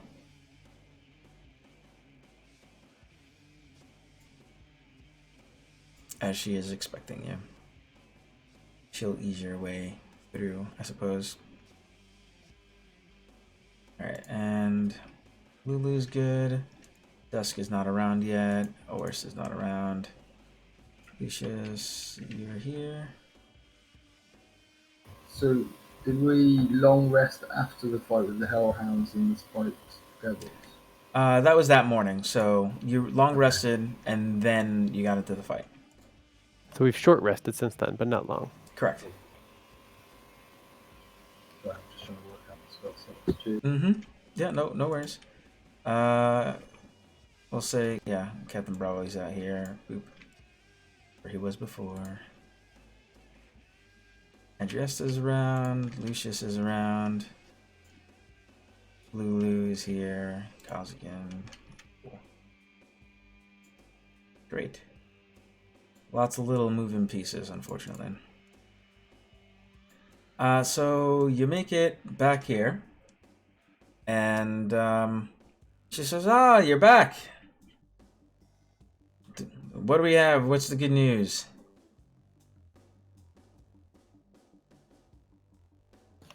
Get those tootsie toes ready.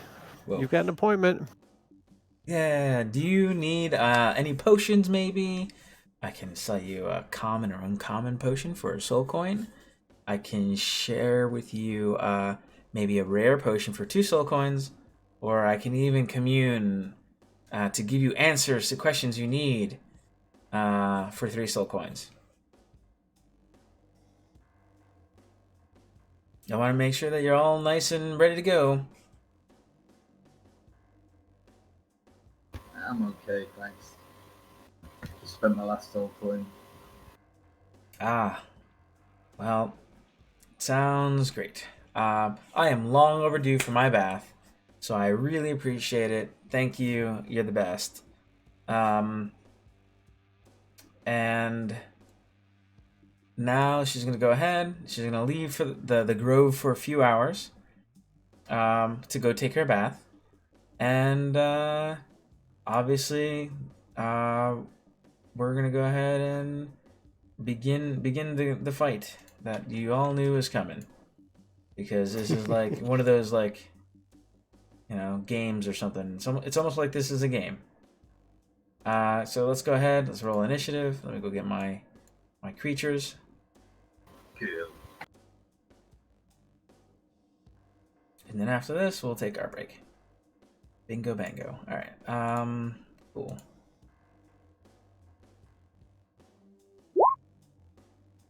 All right. Kazakin's all about going first in the second round. Just give him that first round a pass. Yeah, absolutely. All right, cool. So 1, 2, and 3. All right, to the front. Oh, and on the token layer. And then I need one of you guys. Where are you? Sorry, just setting up the creatures you're intended to fight for this thing. As you know, she leaves. You know, an hour passes, no big deal. But then the cursed spirits of dryads appear and arise, and to try to destroy Red Ruth's lair. And they start screaming in Banshee talk, Elvish, in fact. And where's my buddy? All right, I gotta go fetch another one, because I didn't have another thing here.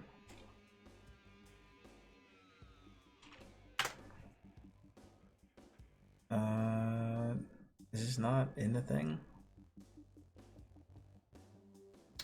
All right. As you hear the shaking of trees and whatnot as things are happening. Make sure that I'm on the correct layer. Nope, that's the GM layer for sure.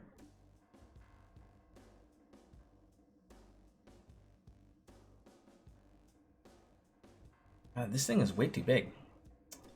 Cool.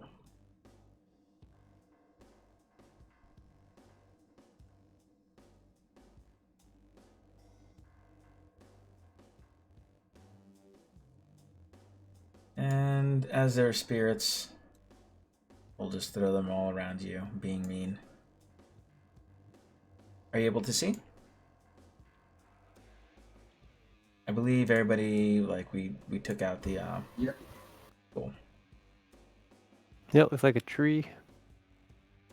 Alright. And something So, fiendish over there. I'm not Oh, so... that's our hostess. Yeah, okay, yeah, she's... I'm gonna put her in the... Boop. There you go. So this map is kind of not really great for the creature they gave me. This tree. I mean, there's a bunch of trees everywhere, right? But like it's all like small spaces. How the hell is this tree even supposed to be around? Maybe you can just like kind of step over the walls. Maybe they're not that. I don't know. All right, so I don't know. I don't care. We're just gonna do this. We're doing it live. All right. What do you have, creature? Let's go. Oh. Cool. It's gonna hang out here, and it's gonna... Sure. It's gonna go ahead and start, like, breaking buildings or something. I don't know. It's a siege monster, so it does double damage to objects and structures. Yeah, so it's trying to break this place. As it freaks the heck out. Great. Lucius. This thing is crushing some stuff. Knocking over areas, making a hole for it to arrive. Your turn.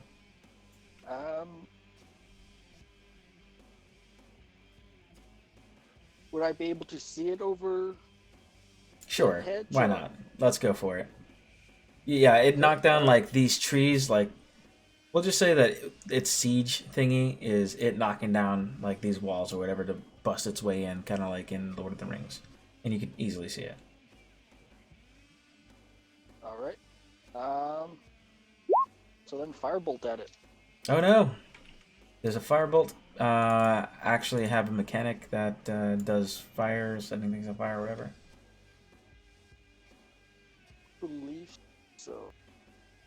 Just double All right, check. you go find that. I will find where I am vulnerable to fire, and tell me how much damage I do. Yes. A flammable object hit by the spell ignites if it's not being worn or... I wouldn't say it's an object, but sure, it's a tree. Why not? So You you throw got fire at me- the tree.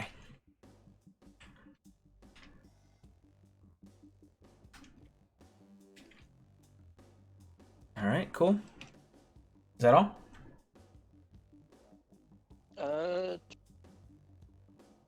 Yes. All right. Cool. This spirit here, comes through this the woods incorporeally. Looks. Oh. And screams at you, as banshees do.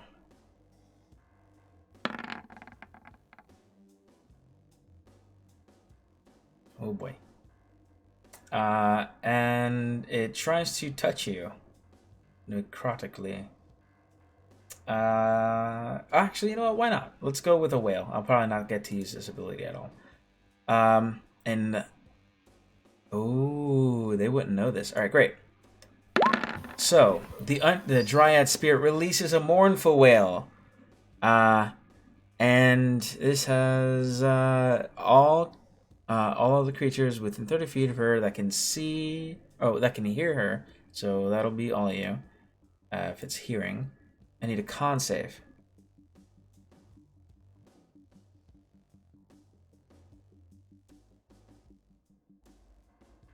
Mark the person who used it with right, sure.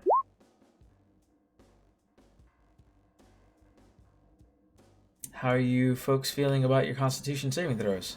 I'm going to. Is You it a have your frightened inspiration. effect? We have 4 rerolls. Ken. I'm gonna use Tides of Chaos. Yeah, you can use. You have your inspiration, Gazakin. Yeah. So you can, or do you want to use your Tides of Chaos? I'm not gonna use Tides of Chaos. No, I'm just gonna make a straight roll. I forgot I'm good at Constitution saving throws. Okay. All right, let's you don't go. want to use inspiration? Oh God. Okay. Great. Now I wanna. How do wanna you use both feel inspiration. about this? I'm using the inspiration. Inspiration is before, not after. But Oh, I mean, rerolls are after, and we have 4 total oh. remaining. You can have a reroll if you want. But can I ask before we start using rerolls, is it a frightened effect? Is there what? Frightened effect. No. Okay. I will let you know right now that there's not a frightened effect. Because you did your Hero's Feast, so. Yeah. I'm going to use a reroll for my one if that's Alright, go ahead and pick up the cards if you're going to use a reroll. And then make your reroll, please. one more. That's Alright, pick up your rerolls, please. The party is left with 1 reroll remaining. How do I? You right click the card and then take card. I did. It's not working. Right draw, or just hover your mouse over it. It's giving me like save as when I right click. Don't Okay. right click it, just hover over it, and then okay. it should pop up a draw. Okay. Oh, I so got that's the deck. I meant the actual card, like the ones on the screen here, but I'll just delete them. It's fine. I got it. Thank you for your patience. Sure. All right, so let me roll again. All right, Kazgan, how do you feel? There's 1 remaining. You feel good with that? I'm good with it. Everybody's happy? Nobody? Okay, great. Fantastic. Thank you very much for your contribution to the Extra Life Charity. Yeah, so you guys did not fail, which is great. It's very good. But you do take this much damage.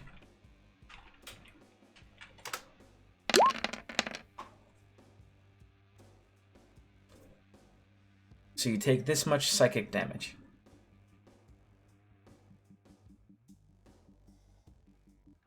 That's 14. not too bad. It's not as bad as failing a Constitution saving throw. I'll tell you that right now. Great. Cool. The next one will also wail using its once a day wailing ability. So it's going to be much the same. Constitution saving throw. If you have inspiration or you're going to roll with advantage, tell me ahead of time. All right, straight roll. Yeah, I'll use my inspiration to roll with advantage. Okay. Okay. Cool. And Lucius. How you feel, Lucius? Feel good, bud? No. Alright. Can I only use that last reroll? Nah, I don't use that roll. You're fine. Everybody's fine. Yeah, 14's good. Take a reroll if you want one. No, I said No, no. Don't do it. I was lying to you. Oh, okay. I was just trying to play up the drama. All right, cool. All right, Imp Dog. Oh yeah, you got to take damage again. My bad, guys. Oh, Imp Dog needs to We'll save. let it Oh. slide. I think he might have died after most 21 likely. damage. So Imp Dog well, is what kind of damage is it? psychic. Yeah. Yeah, it's gone. I'm sorry. I kill his pet every time. Like 10. I'm killing him. Death by 1,000. 10 GP summonings of a dog. What's the radius of 30 feet. Okay, I was gonna say maybe Captain Bravo. Captain Bravo hears some distant screeching and continues to eat leaves. Yeah, it's just protecting your thing. You're fine. Oh, sugar. Okay. Chiron, I'm sorry that I killed your pet again. I don't It's okay. like killing pets. I wish they all had like beefier stats, and then I wouldn't be to blame. Chiron's learned not to get attached, so it's no problem anymore. He always comes back. So that's the important part. Yeah, exactly. The massive tree that's inbound, breaking through walls. Does it look like it's like on the rampage and just going to smash everything? Yeah, it's coming like straight for the mass of the group here. Okay. I'm going to try and deal with that then with a blight in my ring of spell story. Okay.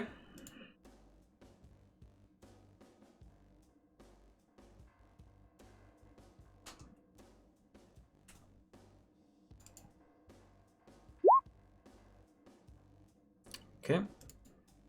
I think it does extra damage on trees as well. If you target a non-magical plant that isn't a fruit tree, it simply doesn't. Oh, this would be magical, I guess. Yes. Uh, And you notice so that it it makes a seems save with disadvantage because it's what? because it's a plant. It makes a save with disadvantage. It is a magical plant. It is Even so, yeah, the tree ant is magically animated. yeah, it still makes it with disadvantage. It's just if it wasn't magical, if it failed, it would just simply be destroyed. Gotcha. Okay, cool. Thank you. So I probably won't pass this, but that's cool. Actually, maybe I will. We'll see. No, I don't pass. But you see, this tree, it looks kind of icky already. So it seems resistant to your necrotic damage.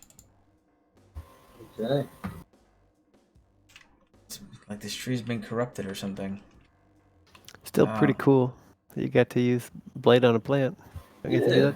Almost never happens. All right. No, that's rare. How many plant creatures are there, right? Like, not many. Oh, I should have moved Hex onto it as well for a little bit of extra. I'll bonus actually move Hex onto it now. Enter. Sure. Okay.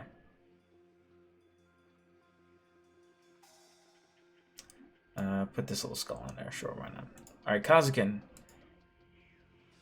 All right. Priguta, what these walls? Like I see there's I sense that there's another one of them shrieky ghosts over there. Yeah. And I'd like to whack it. Am I able to? You there's could sort of a whack wall. this one here, and then let's see, how can we look at here? I'd like to whack the one to the northeast. Oh no, so that wall's not been destroyed. So the these walls here have been the ones on the west. Oh, so how high are these walls? And is there a roof? Like, what's the story? Yeah, there's a whole canopy of trees or whatever that was described much earlier. Okay, so it goes all the way. There's no jumping over or anything like that. Yeah. That's unfortunate. All right. I guess we'll... Yeah, it's a cave-like hovel that lies in the center of this maze. Lots of bones and stuff. Finding description. A maze of warp-like trees and bone-like vines stretch before you. Calcified corpses merge with the trees, covered in fungal pods. The feet on the blood oozing through the undergrowth here and there. Narrow paths wend deeper into the woods. Yeah, basically, it's supposed to be crappy. All right. Okay. I will use Tides of Chaos to attack. You, I thought, did not use your Tides of Chaos. Am I wrong here? Right, so I still have it. Oh, no, so you used it before. Did you get it back on your short rest? Yeah, when I No, activated False Tides Life. of Chaos is. Yeah, he got it back when he did False Life. Okay, cool. Thank you. Yeah. Yeah. So, cleaving glaive attack. We'll go for, I don't know, kind of like to get the tree, but yeah, I'll go get the tree. Oh shoot! I didn't roll Lulu. Lulu's on initiative 1 because I was a bad DM. Can I go? I can attack the tree if I come over here, right? Yeah. Yeah, you said those walls are yeah, you can down. you can get it from there. All right, let's get it. So, hiya! And Elven accuracy. Here's an extra one. Nope. Oh, I should have done. I'm gonna do it now. If not now, then when? I'm gonna do a hexblade. I'll do a hexblade curse too. But it won't apply to that first attack because I forgot. So yeah, just 21 versus. Well, actually, it's more than. It's 23 versus AC for 23 slashing. And I'll do a smite. Okay. It is right here. All right. Wow. That was. Wow. Look at the damage. Holy crap. 748887. Wow. All right. Lots of damage. And that's So- force damage or force? Yeah, that's Okay. magic slashing. It looks and very force. injured. It looks And if it- bloodied, over bloodied. And it goes prone if it is huge or smaller. It looks like it's huge. Yeah, it's a big one. It is definitely huge. All right, so now I'll do Hexblade's Curse on the thingy. So I deal proficiency, extra damage, crit on 19, and I heal a little bit when it goes kaput. Do I have a way of adding that damage? I should have set this up. All right, well, we'll learn about that later. So now I'll attack again. And my proficiency is 4, so an extra 4 damage on top of this. Okay. Let me 32. check. Yes, 32 32 damage. Great. damage. All right, it is critically injured. And that's my turn. All right. Got one more. This one will phase through the wall, as you do. Incorporeal movement. It can move through objects or whatever as difficult terrain. And it's gonna do its wail, and that's gonna be my last wail for the day.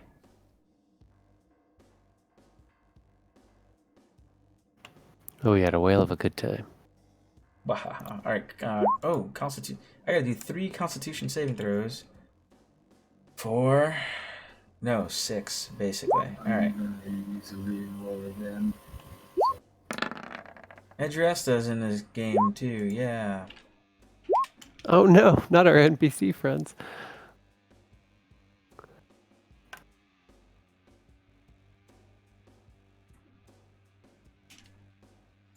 Two more rerolls. All right. Last reroll gone. Oh, well, I bought another 10.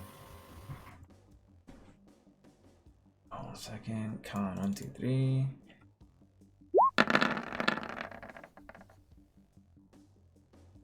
All right. So your buddy here, she's unconscious. Hydraste? Yes. And we'll just call her 80 or something. And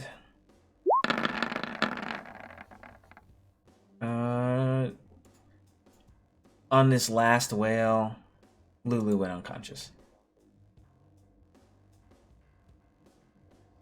All right.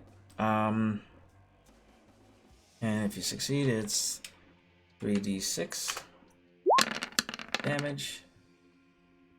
So let's see.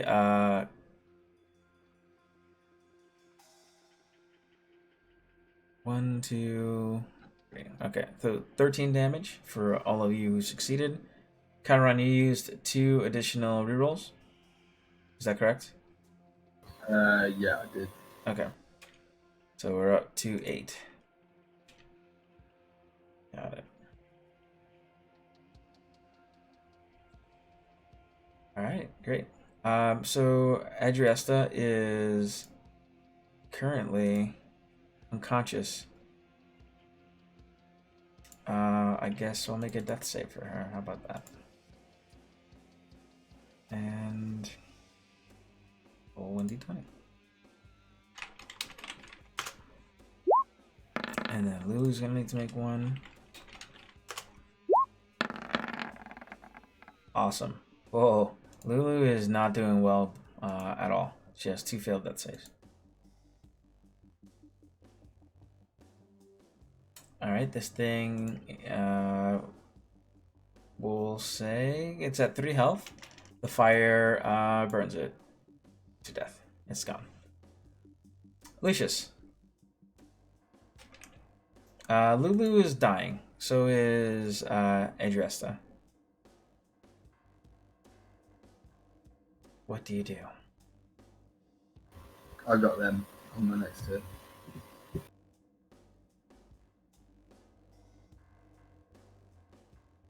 Spooky, scary, ghosties. Yeah, no, I got this. Any of you speak Elvish? For spell slots. Yes, Kazakin does. The hag stole our forest. We will get revenge. We, the spirits of the Feywild. Crazy, man. Okay, those I cannot make up those rolls.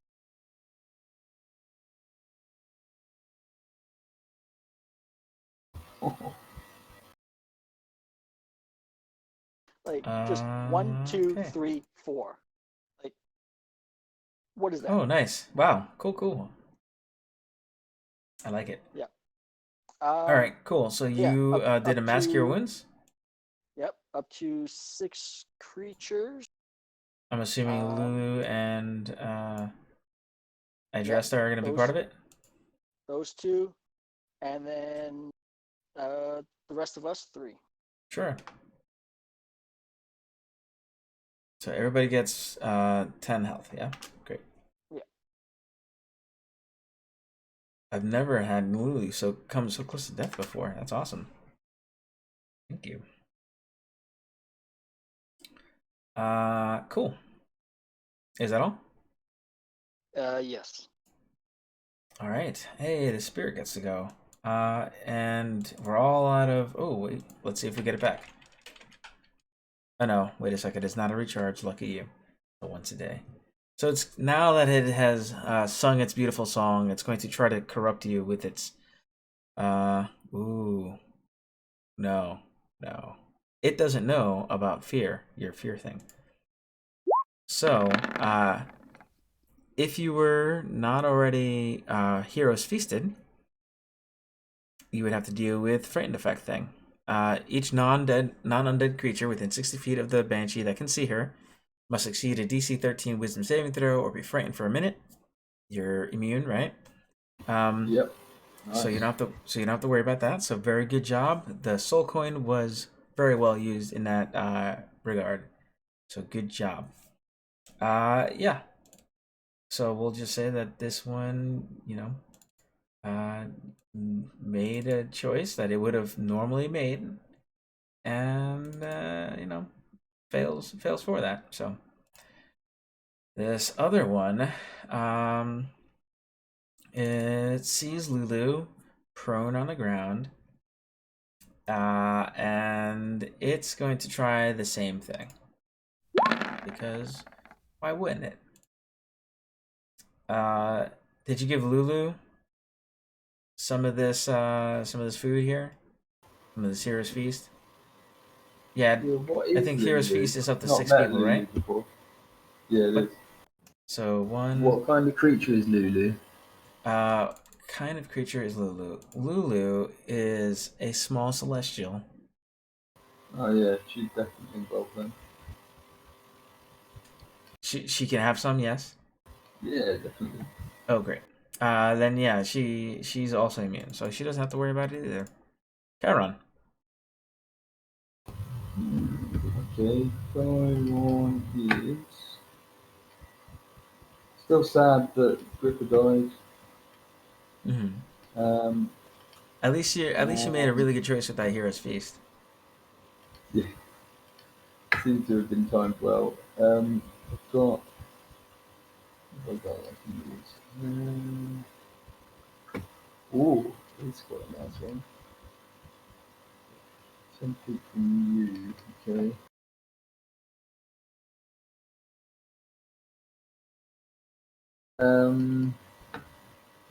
Sadly, I think it's gonna have to be.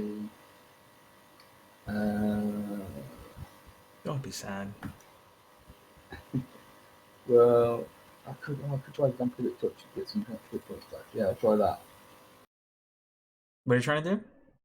Vampiric Touch. Oh, okay. It On the immune ghosty, to, on this yeah, undead creature might be immune, but give it hovering over.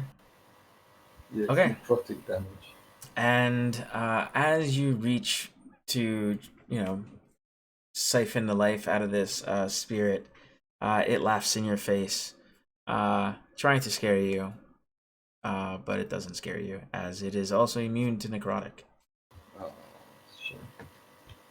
Okay. Move the hex to it. Enter. All right, Kazukin, your turn. Alrighty. Let's just start swinging away. Mm-hmm.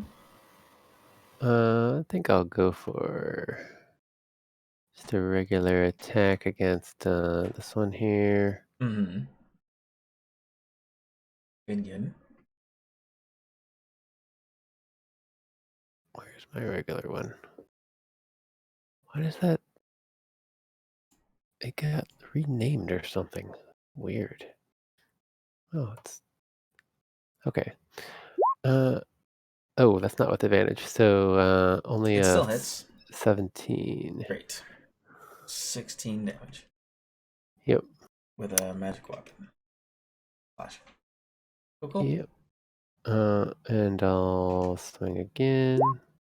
Oh, that's a crit. You're legally obligated to smite. All right, fine. I don't want to get in trouble with the law.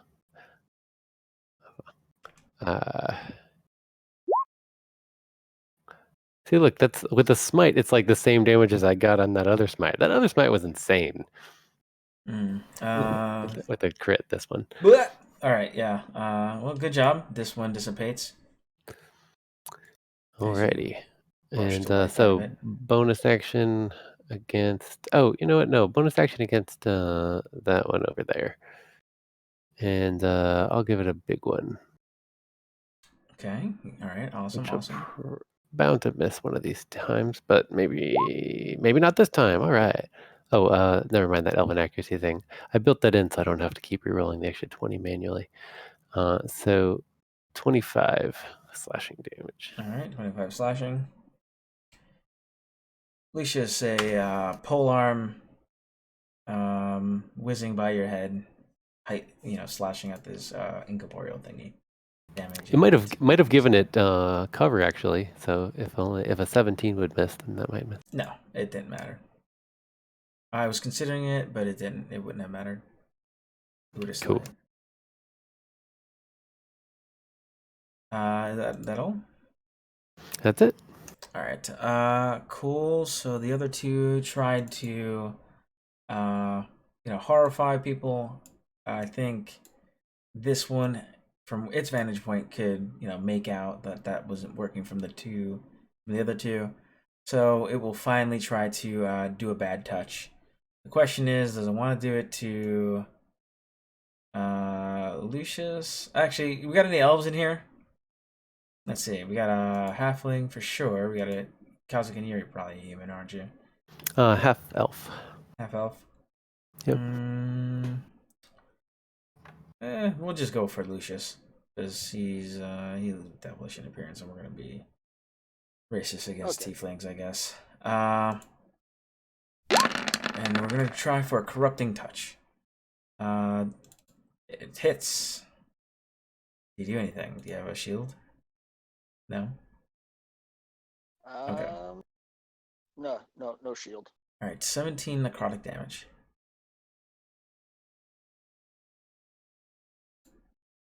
As it reaches out.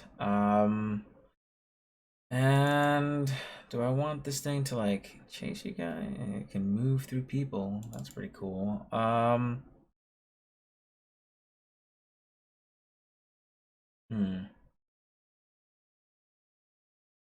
Yeah, I feel like she's gonna.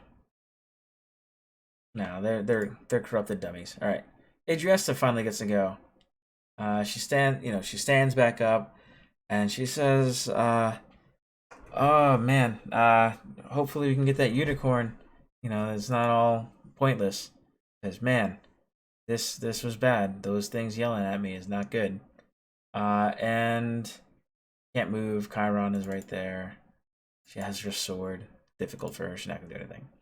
Lulu is super grumpy right now, and she is gonna stand back up, from being prone, and she's gonna say, Ah, these corrupted creatures. We need to get rid of them. And I know just the way to do it. and with that, she lets out a blast of sound. Yeah, we'll do that.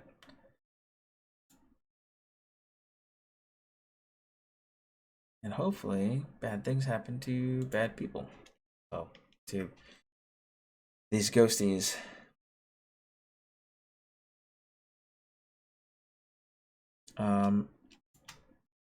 And here goes. So I have my spells, right? Spell templates.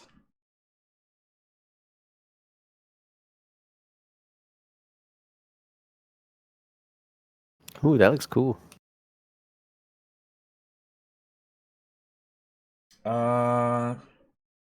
Kazakin. Yo. She's gonna assume that you're a good person. Safe assumption. Yeah. As she launches a trumpet of sparkles. Are you good? Yes. You are a good creature, so you take no damage in this thing. As she goes ahead and rolls 4d8 plus 4 radiant damage on this dryad.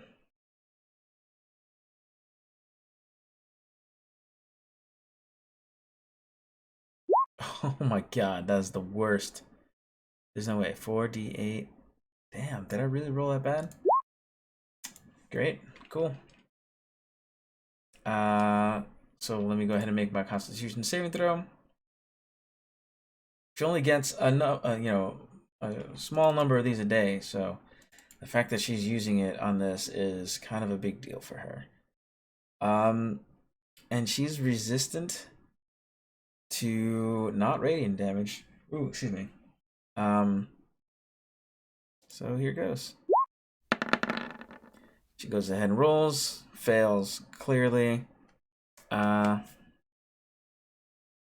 And she'll say, Achoo! as she sneezes her trumpet of sparkles on the bad ghosties. All right, Lucius, here we go. Okay.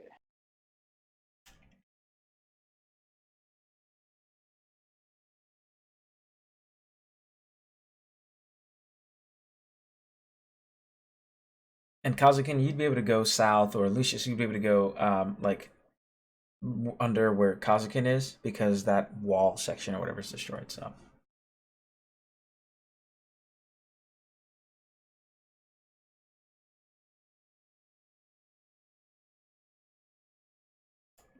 You know what? Yeah. To this one that attacked me.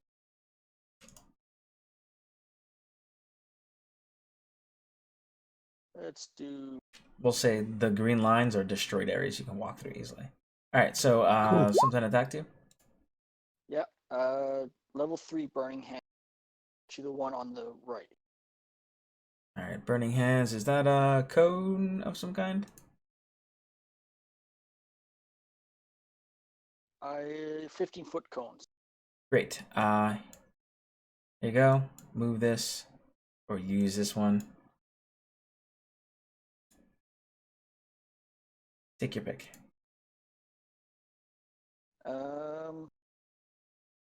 You should be able to control either of them. And just make sure that the little target thing is on you. No, I cannot control them. No?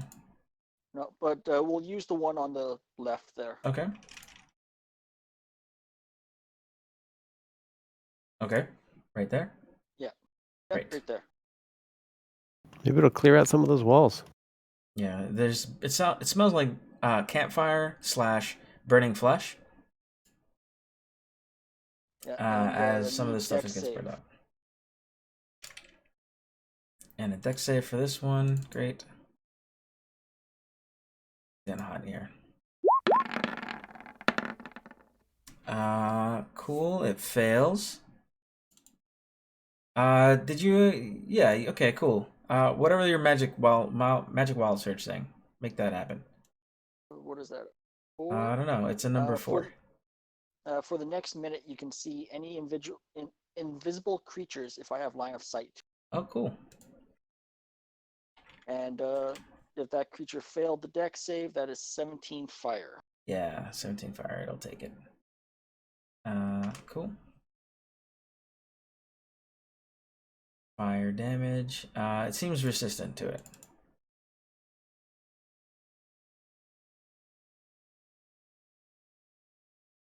And that'd be it.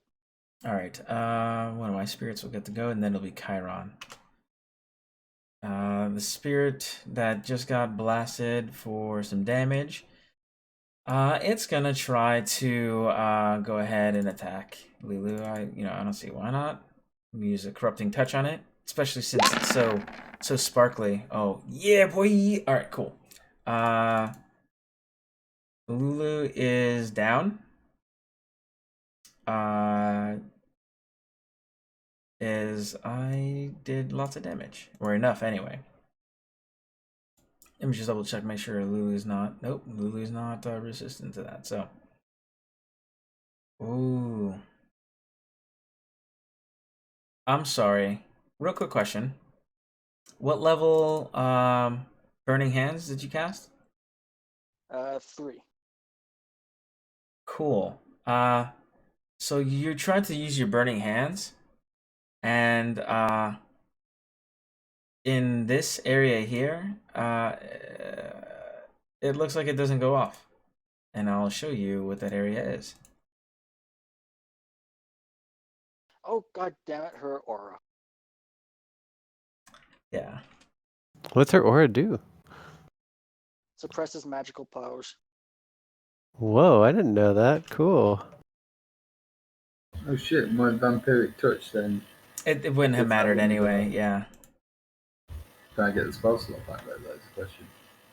Well, if No, you- because you did you- would have expended yeah. it and it wouldn't have worked. Oh.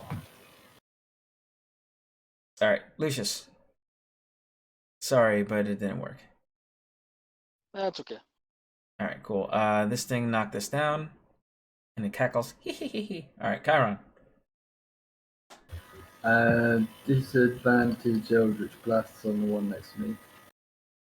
Are you sure about that? Considering what we just talked about. What? I'll have to move. Can I move back a bit over this wall? Sure. We'll say you burn down the wall. However, go ahead and try Fair it. enough.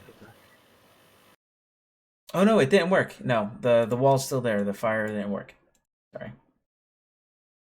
Okay.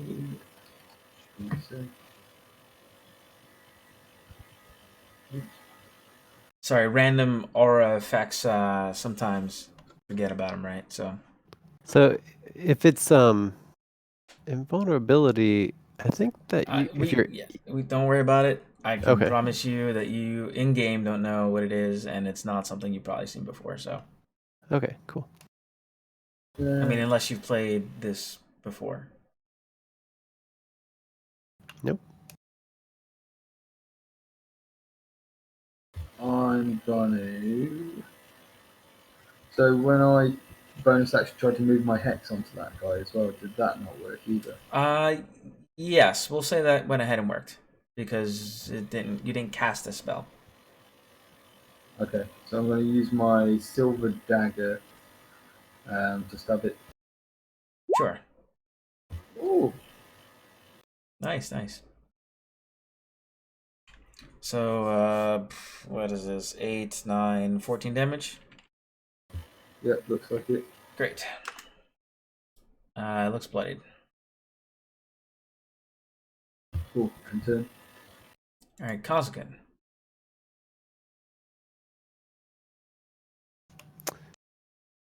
Alrighty.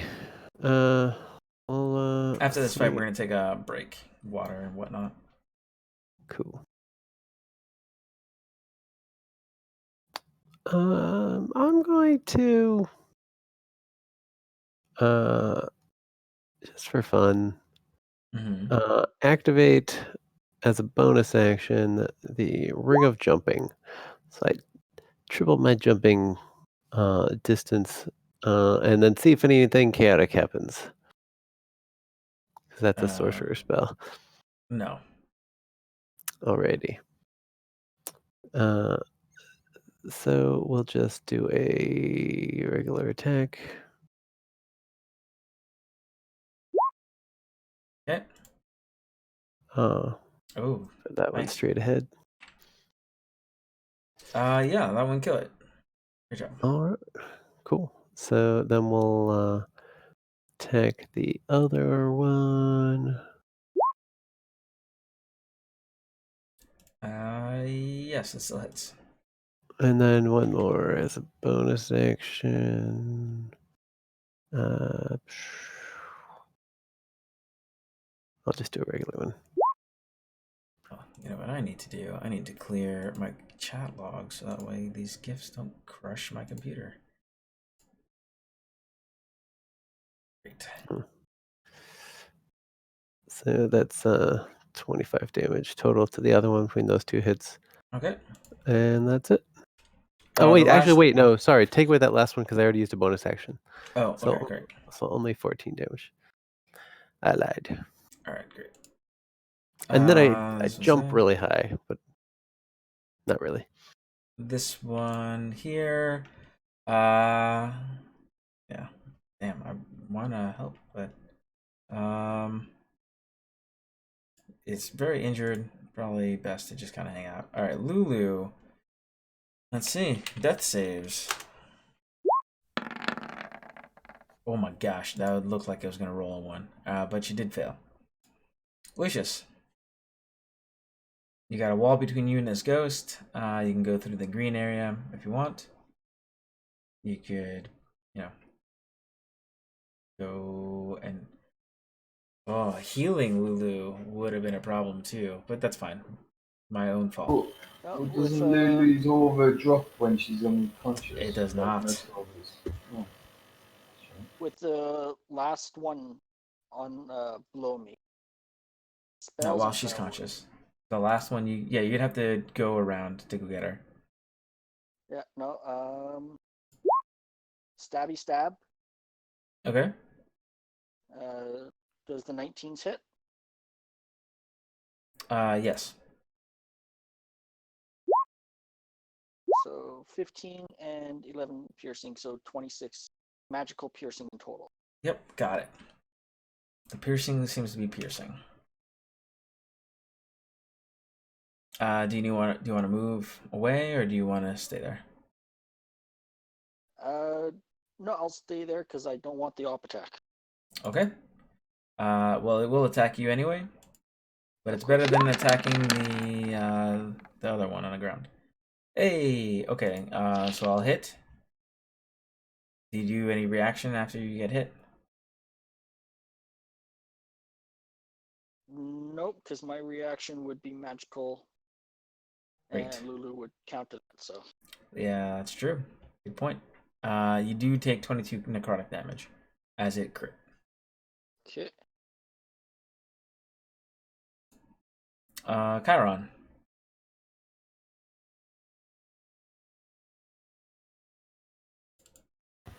Coran's gonna step back to there and fire off some Eldritch Blasts. That's it.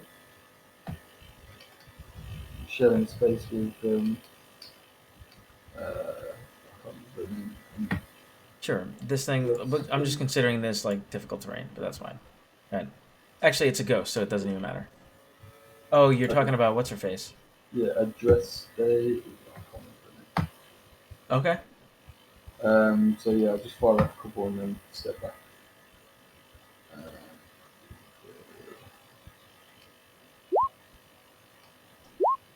Okay. As soon as it enters this area here, you notice that this this aura radiating from her has an effect where anything cast from outside the barrier, well, what you've cast from outside the barrier doesn't seem to affect anything that you're targeting within the barrier. Has no effect. So if we go inside the barrier, then we should be good to affect things inside the barrier. I think the healing was from inside. Okay. Well, in that case, And I think the burning hands was from inside for that matter, but it's all good. Oh, okay. Well, it's dead now, so we're good. So, reading the words. Anything cast from outside the barrier can't affect it. So, being inside the barrier, you can go ahead and do your thing. And we'll say you launch all your volley and kill a guy. How about that? sweet. Yeah, I guess I'd know that from hanging out with her. Good. All right, cool. Congratulations. Dun, dun, dun, dun, dun, dun, dun, dun. So this is the full text. Somebody might want to heal your buddy here. Yeah, I just do. Let's see, spell I've got. Spare the dying. Stabilizer. It's a crazy powerful aura. Yes, an extremely powerful aura. Now that you've dealt with it for X amount of time, I'll just spill the beans instead of having the mystery of it. So she's stabilized for now. Cool, so I gain hit points by doing that. Because of one of my Eldritch invocations. Sure. Yeah, in order to suppress the aura, she has to use an action, like holding her breath. And if she loses concentration, like the aura springs back up again. That's crazy. Yeah. So I'm not just full of crap, guys. I might have misread the one thing, but yeah, she's built in with ridiculously powerful aura. That's cool. I'm sticking near Lulu. Yeah, good times. All right, cool. So we will go ahead. Fight is over. We're gonna take a break because we're at 2 hours and 30 some odd minutes, and I need to get some water and whatnot because I'm a little parched. Thank you very much, and see you very soon. How long?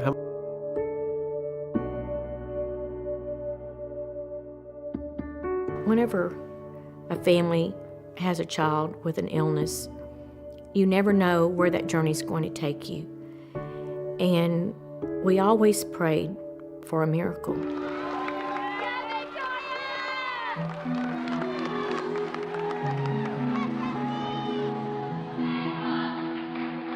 She was the flyer. She's the one that they would, get and throw into the air. She was this cute, petite, tiny little girl with just a head full of long blonde hair. She wasn't afraid of heights. In fact, she wasn't really afraid of anything. I've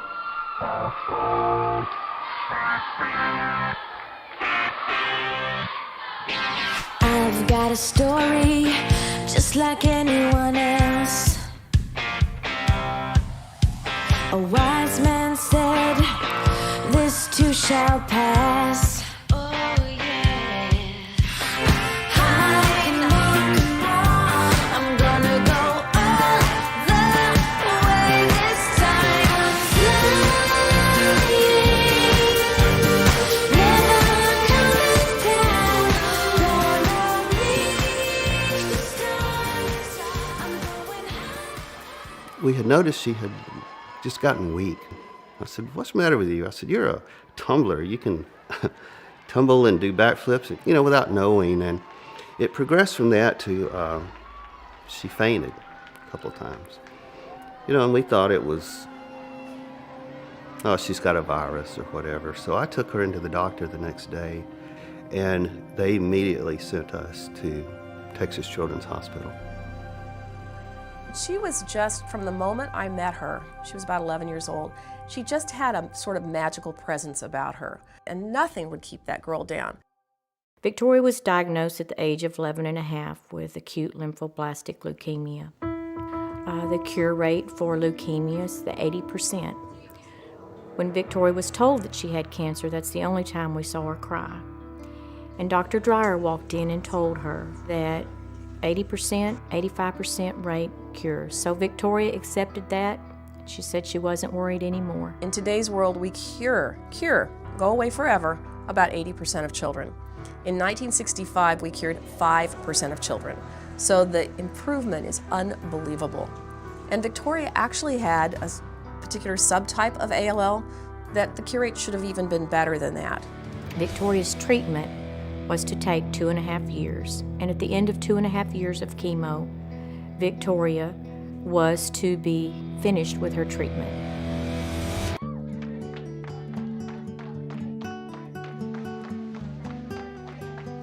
So during that time, you know, she had some good days, she had some bad days. When she was sick, she still would put on her cheerleading suit and go do cheerleading.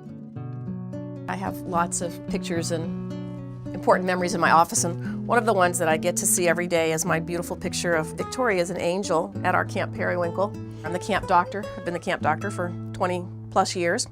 And I took a little girl who was suffering from cystic fibrosis and cancer. And she was in Tori's cabin. But Victoria would come around, 11:30 in the morning, 12, get this little girl all ready for the day's activities for the afternoon. And she got this little girl ready to go to the dance. I will never forget that little girl at that dance. What a wonderful support Tori was, because without Tori, this little girl would never have had the camp experience that she did. She feels great. How does my heart sound? It's a little off. It kind of sounds like a bunny. Oh. I like bunnies. Oh, you like bunnies? I love them. Okay, you're good. Okay, thank you. Now I'm going to hand this over to Dr. Frickback and see what she has to say.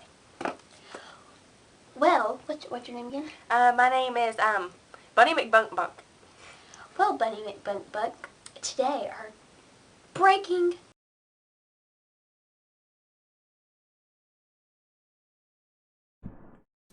Hello, hello.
All right.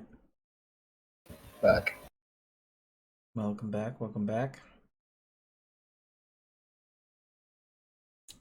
So it's a matter of Lulu being very injured. But lucky enough for you, you have the opportunity for a short rest. If you'd like to take it. Yeah. She's on 0 hit points.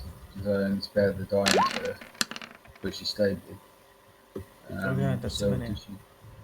I can't remember how many she. Oh, there you go. It's Medina.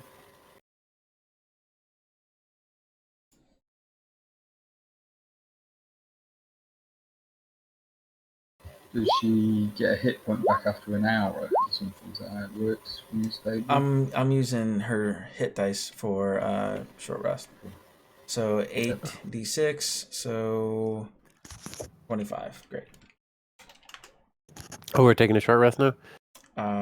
Yeah, Lulu's gonna definitely take a short rest. All right. As I'll snug. is this one here. I'd like to get in on some of that. What's with the hat of disguise? We found one of those? Or... Yeah, so in the charred rubble of the tree was a you guys should have access to this here, but I created a treasure sheet that you might want to start using. I took the opportunity during the break to add that. The Dryads had nothing, but the ended tree has a dead gnome skeleton lodged in it, with a hat. And Cool. I'll say that during the short rest, you're able to identify the items.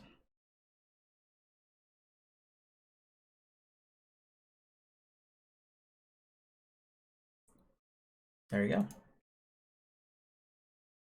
Magic. Sweet. It is cool. Yeah, 2 magic items all at one time. Pretty good. I mean, if you like that sort of thing. I don't think Lucius is back quite yet, though. Yep. Oh, there he is. Did I miss your X? Probably under the spam. All right. And so a couple hours later, we'll say, I don't know, 3. Why not? She's faster than you, and it only took her an hour for her appointment. So, she reveals to you. She honors her end of the deal. She's like, "Oh, what happened here? All those rowdy dryads, huh?" Yeah, they were saying something in Elvish about avenging. Oh, wait, yeah, this lady, she had like a southern accent or whatever, but it doesn't really matter because I'm not a voice actor for real. Yeah, I don't get paid that. So she's she's like, oh yeah, those dryads, they didn't take kindly to Avernus, and once they came from the Feywild, so I suppose they just went mad. But I'm all dialed up now, and she looks like way better now that she went from a very horrible looking individual to somebody who looks like a horrible individual that cleaned himself up a bit. She doesn't stink nearly as bad as before. That's great. And she's very happy, and she holds up her end of the deal. She says that Ralzala lady, she's gonna need to drink the blood of a titan to free herself from Zariel's pact. Oh, the Ralzala. Who is that? Oh, that's the genie. No, not genie. The Tao that's Tao. that is protecting the unicorn. All right, blood of a titan. Blood of a titan. Down there. Blood of the Titan's going to be hard to get. Well, I'm feeling extra generous. I know a guy that might be able to help, but he's not what he used to be. His name is Oldrak. I can show you where he might be. Bring out that map. All right, let's do it. So she goes ahead and she whips out the map. She indicates to you Aldrak's place, which is on here somewhere, maybe. And if it's not on here, well, it doesn't matter. Because, oh yeah, here we go. Boop. Yeah, there you go. Onto the map layer. Washam.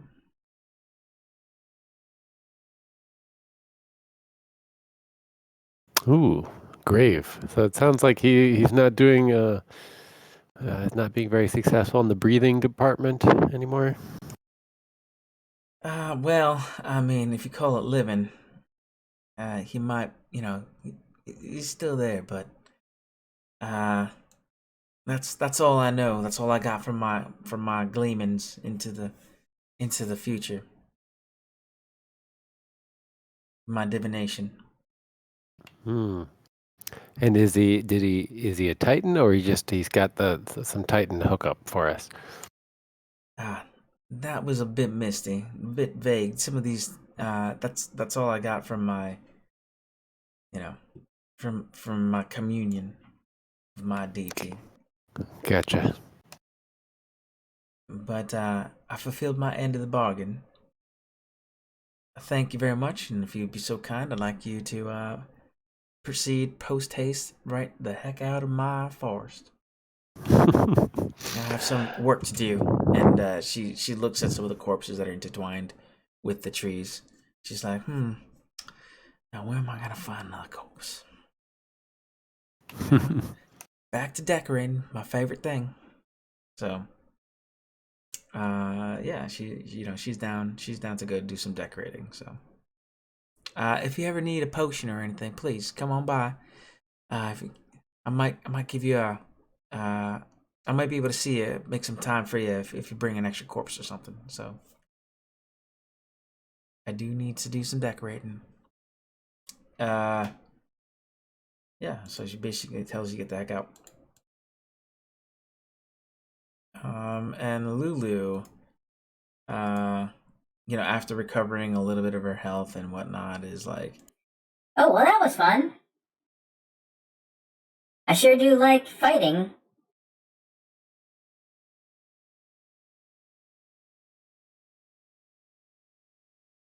Are we headed back to the unicorn? Well, we've got to get some Titan blood from Uldrak's grave first. Oh, okay. Sure. And she looks at you kind of like quizzically, like, Titan blood, like, That's how our Dao friends sounds like break the pact, and then the unicorn will be free. Oh, okay. Well, I mean, that should be easy, right? Well, yes, it should. Let's go do it. Okay. Who's driving? Lucius. Can I drive? I'm great at driving. I think. I don't remember. Well, until you do, you can't drive. Okay. They look sad. Oh. Womp womp. Cool. So I guess let's do we have somebody who guided you there, so roll 2d10 to determine if you're in the right location.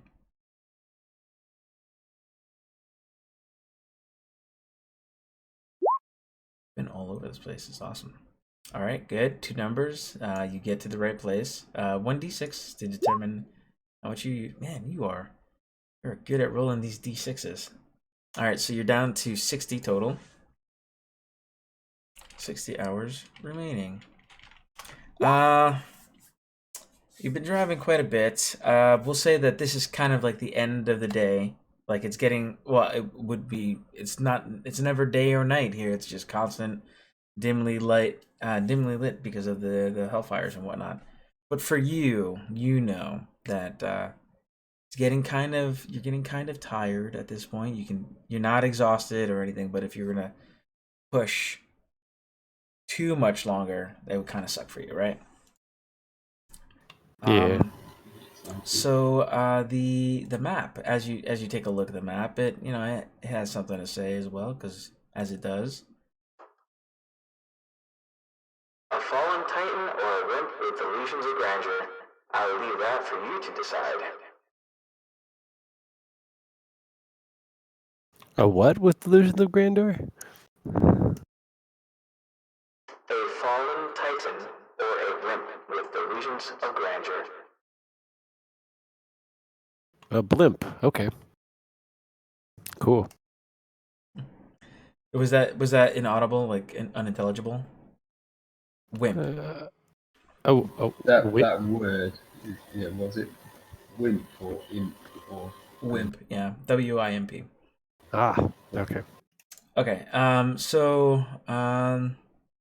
Yeah. You make it, not a problem. So, go ahead. Like to cast jump a few more times until I can recharge Tides of Chaos, hopefully away from anyone that might get blasted. So, I'm not sure that this actually works that way. Casting from a item. According to Jeremy Crawford, it does. I will say that I had a Boots of Flying, which is a much better item, and I traded it for the ring because I thought jumping fit the character better, and plus I thought it would help me recharge. All right. Well, send me that thing, and then I'll take a look at it. But as of right now, no. But send it to me. Okay. Cool. So then we'll go to there. What do we got in terms of this thing?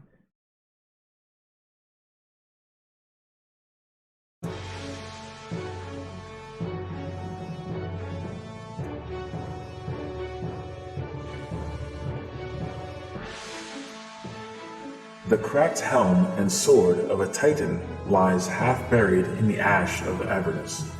A spherical stone set into the world's pommel still gleams with scarlet radiance.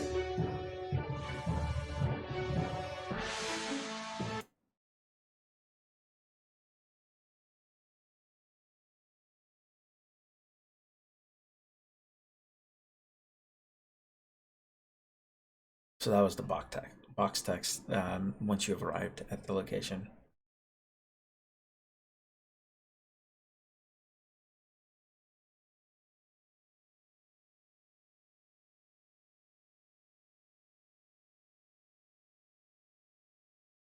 Hello? Cool. What do?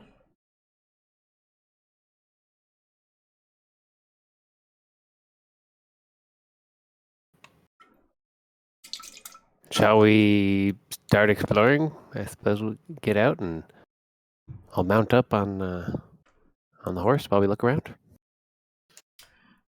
Sure.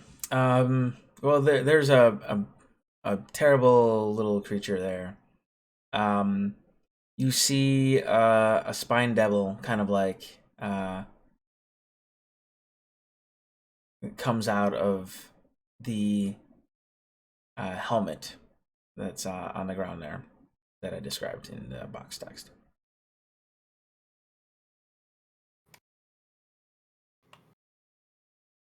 And it just looks very, like imagine Smeagol without its ring. Was anyone speak devil speak? Hello. And it just kind of like wails and kind of like says like whimpers, like who's there?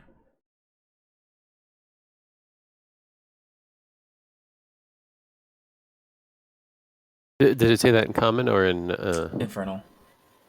Infernal? Oh, Infernal? Yeah, no, Lucius speaks it. Hey, do you need help? And so when he speaks, it says, "Oh, I am forever cursed to be in his form," and it switches randomly between giant, and his infernal. He says it kind of like in a Elizabethan kind of like. He sounds fancy when he speaks. I doth be sad. Oh my goodness, words. Yeah, I can only understand like just the Infernal. Mm-hmm.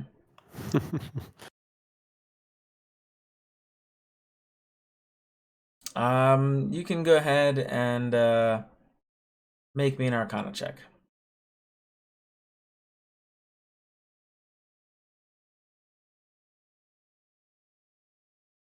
Anyone who understands Infernal, or Sure, anybody. I don't know if anyone else does, but not me. Griffin does, but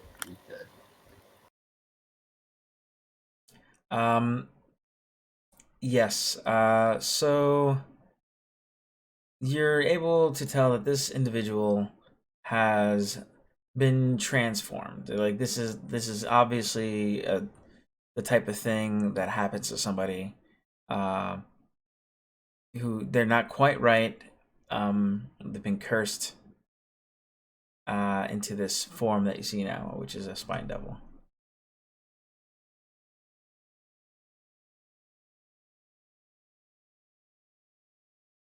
That's what you understand with your Arcana.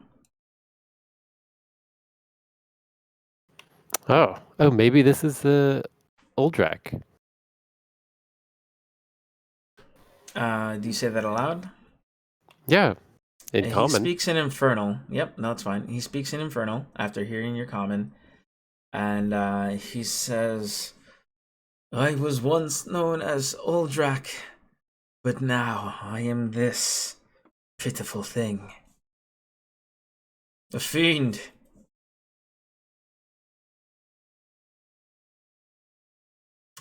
With their Arcana, you are able to figure out that blood from this thing is not going to work for the Tao. You're going to need it from a Titan. And he is not a Titan right now. Is there? I'll ask him if there's a way to reverse. Oh, you wish to help me? Ah, there's only one way for me to regain my true form. And he waits, very like waiting for you to beg him for more information. And what is that way? And he seems satisfied that somebody's actually paying attention to him, and he says, I must spill some of Tiamat's blood on the ground of Avernus.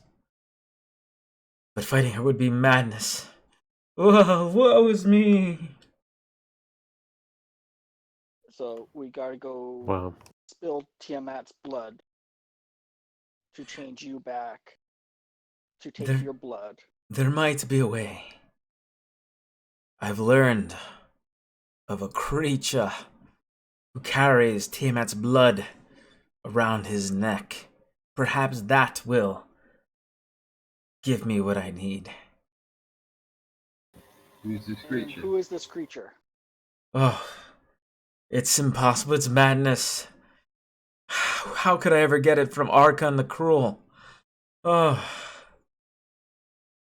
I would never be able to defeat him in battle. It would be madness. It would be ludicrous. Perhaps a trade. Yes.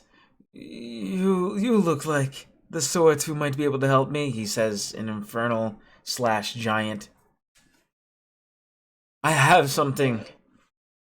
Oh, Kazkin speaks Giant. Okay, so you catch half the conversation. He catches the other half. Put two and two together. And he says, do you speak to him in Giant?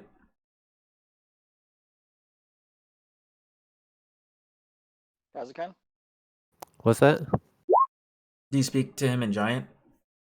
Yes. Yes, I would.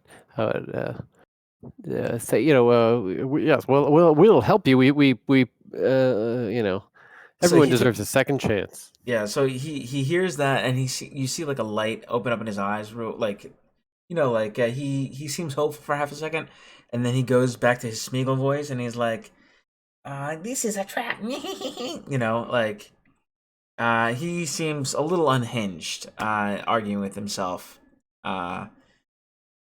saying on one hand that it's never gonna work, and then he reverts to his kind of like more regal kind of like bearing and tone, and he says, "If you would take this pommel, take my old sword, and bring it to Archon, perhaps he'll trade the orb on the end of it for the reliquary, and return here, please." Why would he do that? What's so valuable about your sword? It is a rare artifact. Wondrous, in fact. In ages past, elves and humans waged a terrible war against the evil dragons. When the world seemed doomed, powerful wizards came, worked together, worked their greatest magic, forging 5 orbs of dragon kind to help them defeat these dragons. This is one such orb. Holy cow. I have no doubt that he would trade it for the blood. It's the only way. For his blood. Wait, for the blood of Tiamat. For the blood of Tiamat that he wears as some type of symbol around his neck. It's a good trade. Would you please do this for me? They'll never do it. Oh my god. They're gonna kill you. They're gonna steal it.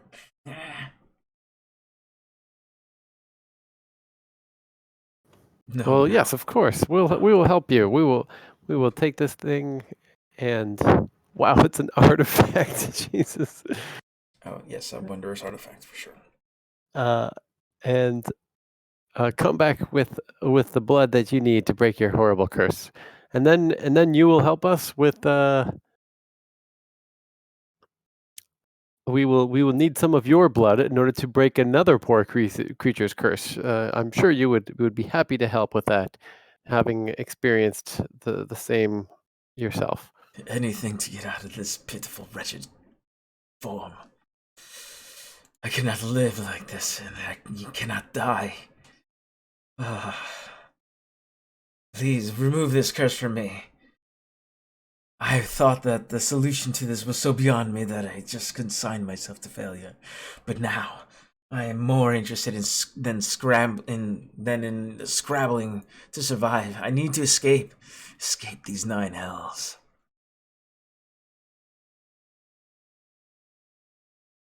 I swore I would slay Tiamat and win glory for Sutur, but she defeated me. Be careful. They're very full of guile. But perhaps this is the only way. So who takes the orb of dragonkind? Each orb contains the essence of an evil dragon, and it resents any attempt to coax magic from it. Those lacking in force of personality might find themselves enslaved to an orb. They're pretty dope. Sounds like. So it is a story item, just so you guys are aware, in AL terms. So cool. It takes a charisma check. Remind me what that means. That means story items can't leave the hardcover. Yeah. Okay, but it still adds to your magic item count. No. No. It just stays right here as a party item. think of it as it adds to the DM's magic item count. Yeah, Chiron will have a go at handling it unless somebody else particularly wants to. You have to be attuned to it to use it, and make charisma checks. One charisma check, I guess. Yeah. So, And I'll figure out whatever the random properties are. Yeah, eventually.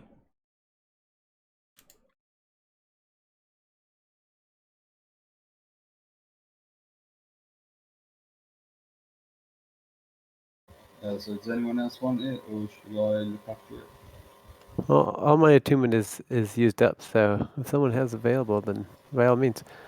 Yeah, well, I've just dropped my ring spell slot, which is empty at the moment. Anyway. Cool. I mean, you don't have to necessarily attune to it. You can just trade it away like he's asking for anyway. Right. I hate to give a powerful artifact to a devil, though. So if we could find a way to get the thing from him, and then give the orb of dragonkind back to him, I think that would be even better. But we'll see how it goes. Yeah, I got to figure out a little bit of this. Hardcovers, man. Got to make some stuff up sometimes. Well, we could ask. Could contact another plane and ask if there's another way.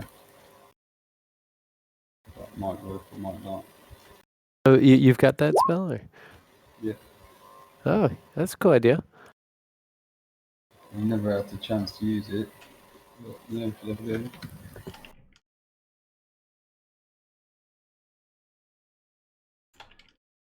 So let me get this right though. We're trying to find.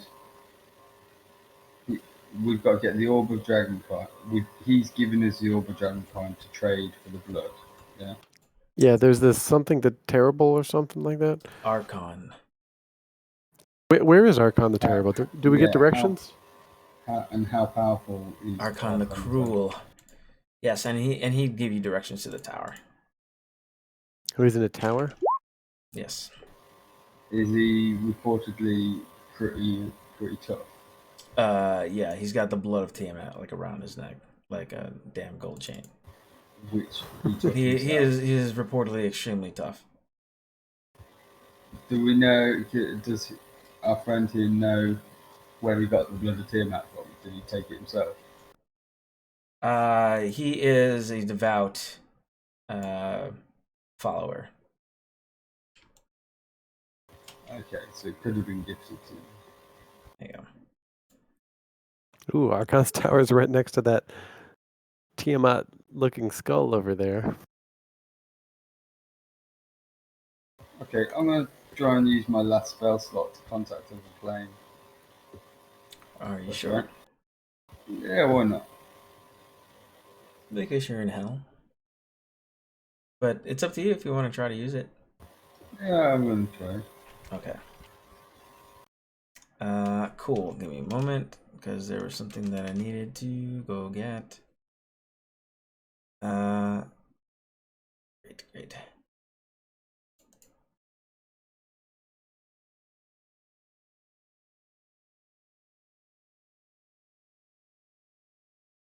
So I'm thinking about the intelligence save to avoid being insane. Okay. Mentally contact a demigod, the spirit of a long dead sage, or whatever. What are you trying to contact? A demigod. That'd be fun. You got a preference here, or like, are we just kind of like opening up the white pages and just taking a stab? A nice one? Yeah, a good one, but it doesn't list any of the demigods in the player's handbook. Like, it lists the gods, doesn't it? So I can't give you a name, I don't think. Unless anyone else can suggest one. All right. I mean, you can think about it. Like, what's the question gonna be, and then kind of try to tailor.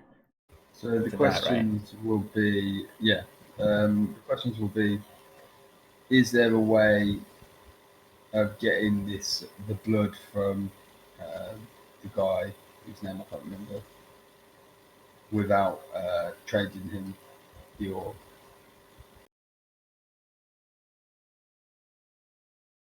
Then you have like 5 responses basically. Hmm. Maybe you could contact like Bahamut. I don't know if he counts as a demigod, or maybe one of his. He's got like 5 gold dragon retainers, I think, that turn into canaries. So maybe you could contact one of the canaries. I don't know. Would that be possible? What would be possible? I'm sorry. To try and contact Bahamut or one of his servants. It's going to require more research on my part. You mean Baphomet? Yeah. No, I was thinking Bahamut because he's the good dragon god. He's like Tiamat's enemy. Gotcha. And he probably wouldn't want the. I don't know. It seems like he'd have an opinion about a dragon orb. Good shout. Good shout. The King of Good Dragons, Platinum Dragon, 7 Heavens, Celestia, Seldom Fears, Mortal Machinations of Tiamat. That would be a good choice. Good line clerics, paladins sometimes worship Bahamut for blah blah blah. That would be a decent choice. Let's see how spells are affected here in Avernus. Great. Cool. So go ahead. We'll ask Bahamut if you'd like to try that. And let me see that saving throw. Okay, so with the saving throws, I'm wondering, because obviously I know the DC, can I pre-allocate 2 rerolls?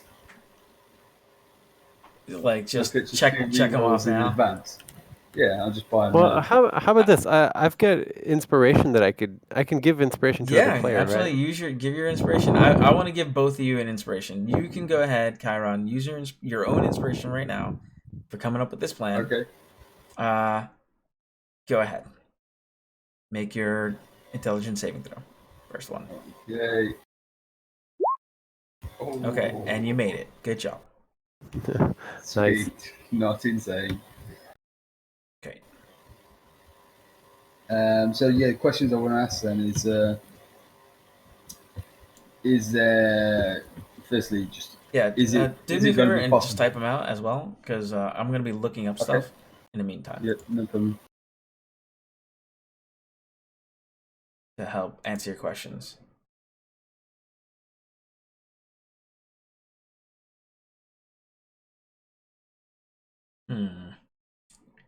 Okay. In addition, I would like you to roll a 1, 2, 3. I would like you to roll a D100. Okay. Thank you. And that is a good, well-written question. One that would let me answer yes, no, maybe, never, irrelevant, or unclear. Yep. Okay. Cool. Yeah, and continue with the rest of your questions here. Or are you waiting for a response?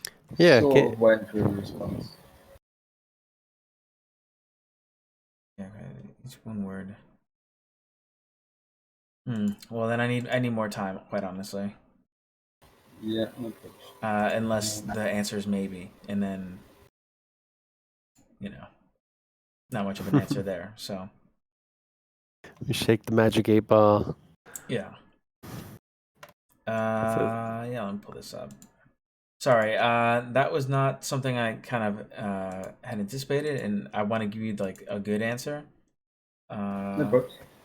Because of the whole it being Adventurers League kind of situation, so pull it up. And your question is it possible?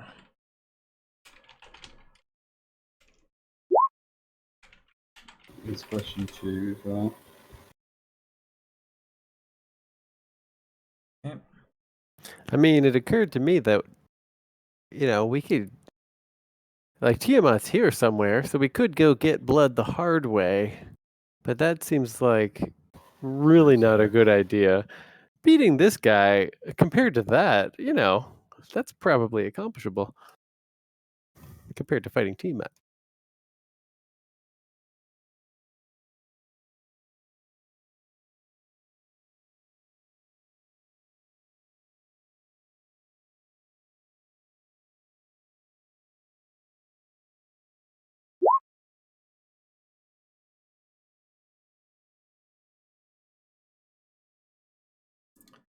So I want to say possible, yes. In answer to the first question. Yes. So yes.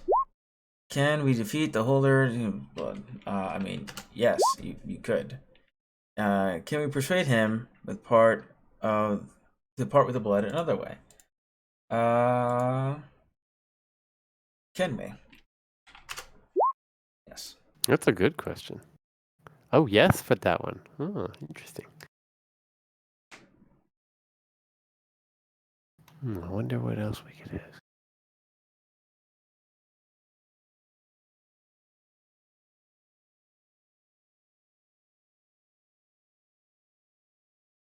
How many do you get? 5? Yeah.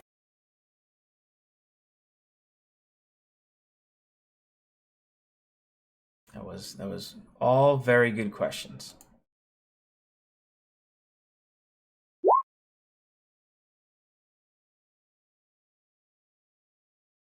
Okay. Ooh. Yes, no, maybe, never, irrelevant, or unclear. So give me questions that will fall under that. Yeah, there's my last question. There's my fourth question.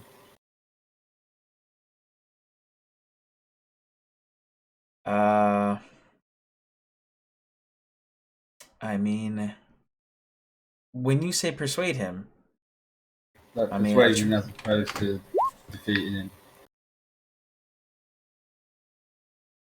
Okay. 1, 2, 3, 1, 2, 3, 4, 4. You could ask if we have what. I don't know. Ooh, we could ask if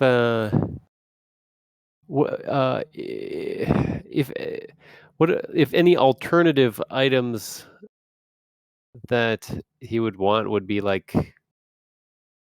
something we'd want to part with. I don't know. Like, what if he wants our souls, or I don't know, something Yeah. equally bad? You know. Yeah. Okay. So, is there something less damaging that we can offer him than the dragon orb that he would accept? That's my question. For that, you will get the answer of unclear. Okay. 5 questions.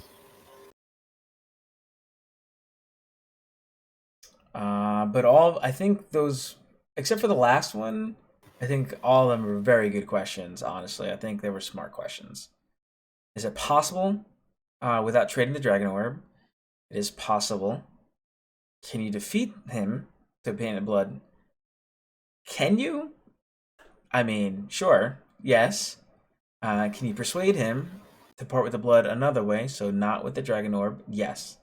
That was a very, very clear yes.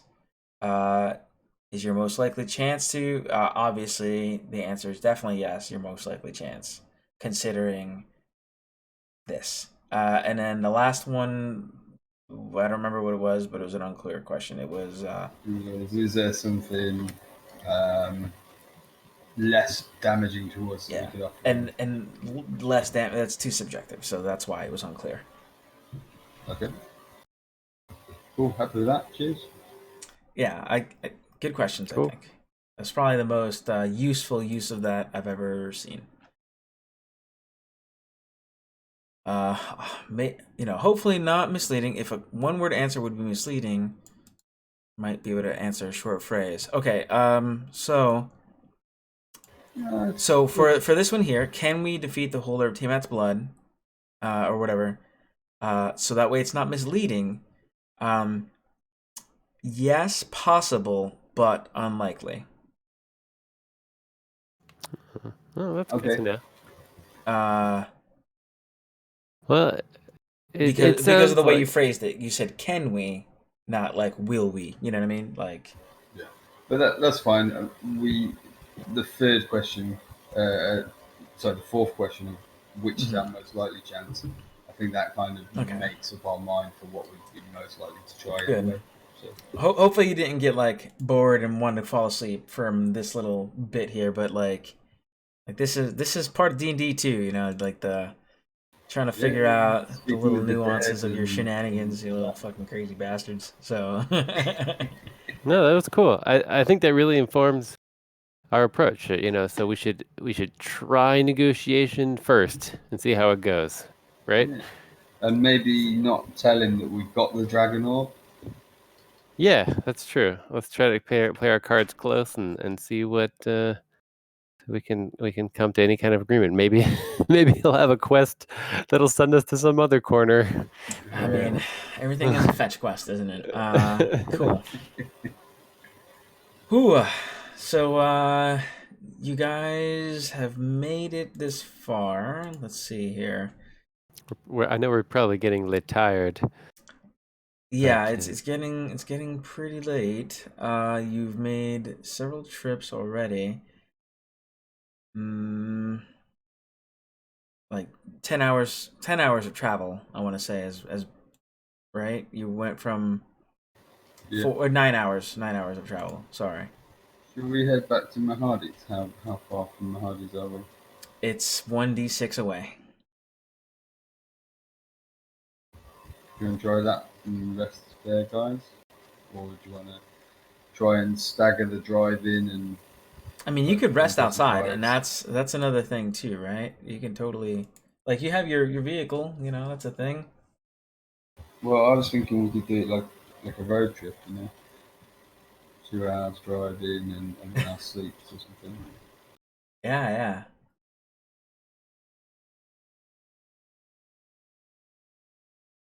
What do you think, guys? You want to head straight to this guy and yeah, I think try let's and get a rest on the way? or even stop for rest or something. I think I think I'd like to try the dangerous rest plan, and if that goes badly, then we then we'll know to avoid dangerous rests in the future. But you know, Yeah. let's, So I guess we're looking for any sort of natural barrier, like a wall or Okay, a hill okay. at our So back. give me a group survival. How about that? And I've got a DC in my mind. I'm gonna whisper it to myself. Whisper GM. Okay. Group. Okay. Ooh. Ooh. oof. I cannot survive. Okay. So it seems that you couldn't find any like really good spot. Like, it's not horrible or anything, right? But you didn't find anything that would make it an advantageous situation while you take your long rest. Okay, fine. So Yeah. I guess we're just out in the plains. I mean, there's all kinds of crap everywhere, right? But it's just, it's not anything not anything extra is all I'm saying. Are we Cool. in like sandy desert sort of thing, or just Uh, the tar pits and I wouldn't say like a sandy desert. It's just like how? there's all kinds of, like, there's ash piles, there's bones littering the landscape, like just it's Icar, well, not Icar, it's its own thing.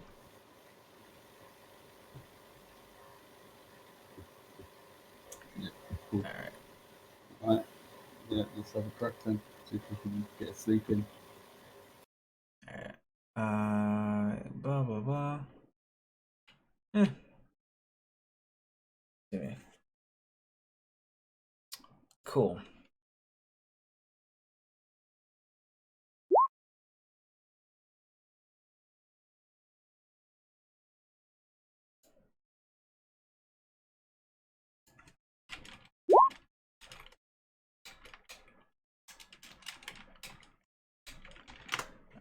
1 second here.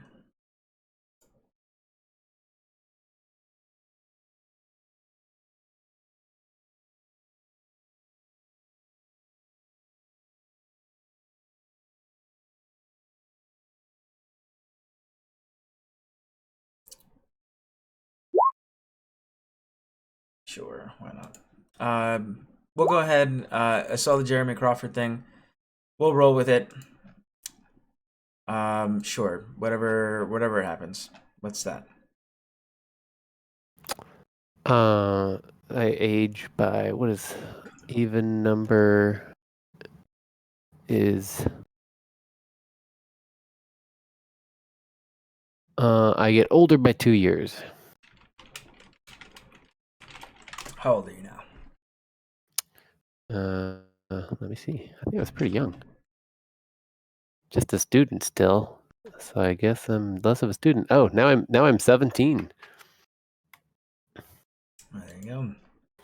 Do we have to have a talk? I think I just got my first stubble. A succubus comes by. Okay. Hey there, stranger. Not much of a rind on you. Nobody. Right. Zoinks. Do it. Oh god. Lucius finally wakes up. Oh no, I was here the entire time, just listening.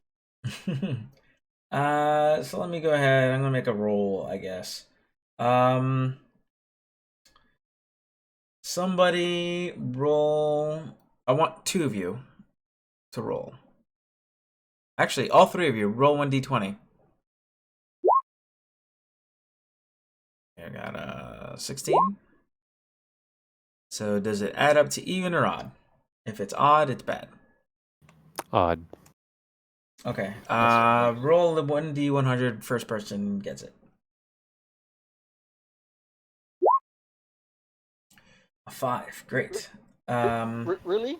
Lucy's Another got in 18? there. Lucy's got in there just before me.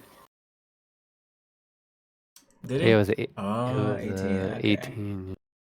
Good job. Good job. All right, cool. So, let's see.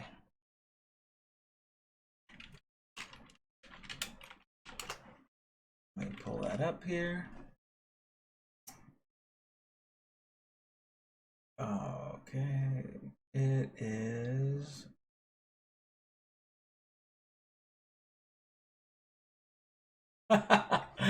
That's funny. Cool. I'll see how this works. Because we're kind of getting late in the day for us. I'll go ahead and roll with this. Okay. So, while you guys are setting up your camp or whatever, getting ready for the evening, an elderly human male approaches you, and he's pathetically holding his worn hat in his hands. The name's Dante. I was forced to play a game of 30JAN20 to earn some money to pay off my spouse's drinking debt, and found my way here. I lost everything I own, and I'm stuck here in Avernus in service to an evil devil. Please help me. Please help me in playing a rematch of 30JAN20 so I can buy my way out of the service. Wait, so you want our money? You want to win our money in a game? I need your help in playing a rematch. Oh, against the devil? Yes, the evil devil. How could we help? I don't even know how to play. Well, I'll take you to the cave where they are. Is it And you far get- from here? No, not very far. That's how I spotted you. I was out to take a piss, and here you were. I just don't understand how strangers would help you. Why can't you just have a rematch on your own? Well, this is how it'll work, all right? I'll take you to the cave, and then you can make bets, all right? But the problem is the ante is 1 soul coin, and then the winner gets the pop.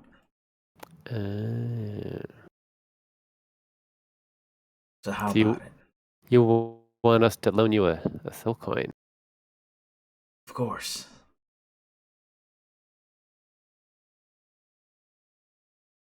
Well, it's up to you guys. I don't have any. Well, we got a party one, and Lucius has one. So we could gamble with the party one, unless Lucius particularly wants to do it by himself. What are you saying? Well, we actually have a few more than just that because Oh, did you get some keeping more in the last session? yeah, I've been keeping some in the little change console inside the demon grinder. So yeah, we can spare a soul coin. Cool. Oh, thank you. Are you just gonna give it to me then? No, we should go with him. We're gonna go and gamble it. Exactly. All right. My type of fellas. And so he brings you over to this cave. You bring whatever you wanted to bring along with you. I'm gonna try to convince him to write a book about his experiences if he ever gets home. Oh, well, I'm not one much for reading. I was a stable hand back in El Terrell.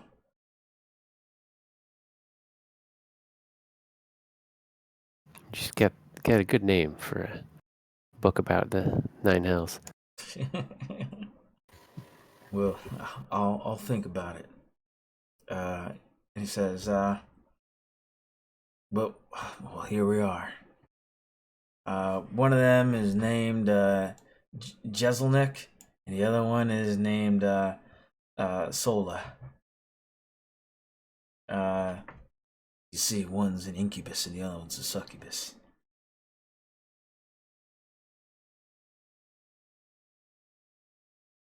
Evil devils, I tell you. And he says, and so the incubus and the succubus, they come and they say like, what have you brought us here? What are these delicious morsels?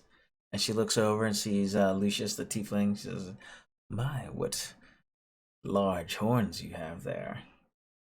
And then the incubus, he looks over to Chiron and says, perfect height. What brings you here? I just went through puberty. Oh, look at you. And I do get to use my not much of a rind on you thing. I'm really happy that there was a succubus thing here. Great. And she says, how entertaining. How can we help you? You smell like lavender and gooseberries or whatever. You just come from a hotties. Yeah. We did indeed. Oh, delightful. I hope you had your fill in the infernal rapture. It really is the best place to get your nails and hair did. So, yes, are you here for just to play? What's going on here? Our friend Dante here says you've got something and he needs it back. Oh, So Dante, yes. Oh, Dante, he's such a gambler. Well, then I suppose you're here for some 30JAN20. if that's the best way to get it back. All right, so all of you, need to make opposing intelligence checks, adding your proficiency bonus with 30JAN20 if you're proficient in the game, and basically highest number wins. Okay. Can I ask a question? Go for it. What's the lighting situation in here? Is it dim light or darkness? Yeah, everything is or dim light. bright lit? Okay. In which case, I'm going to use this feature to, whilst I'm playing, be invisible just so nobody can cheat and look at my cards. Cool. Okay. You're gonna use so when your I'm- invisibility with this incubus and Yeah. succubus here. Got But it. when I'm holding my cards, they'll be invisible as well. When I put them on the table, they'll appear. Okay, sure. I will give you inspiration for that. That was interesting.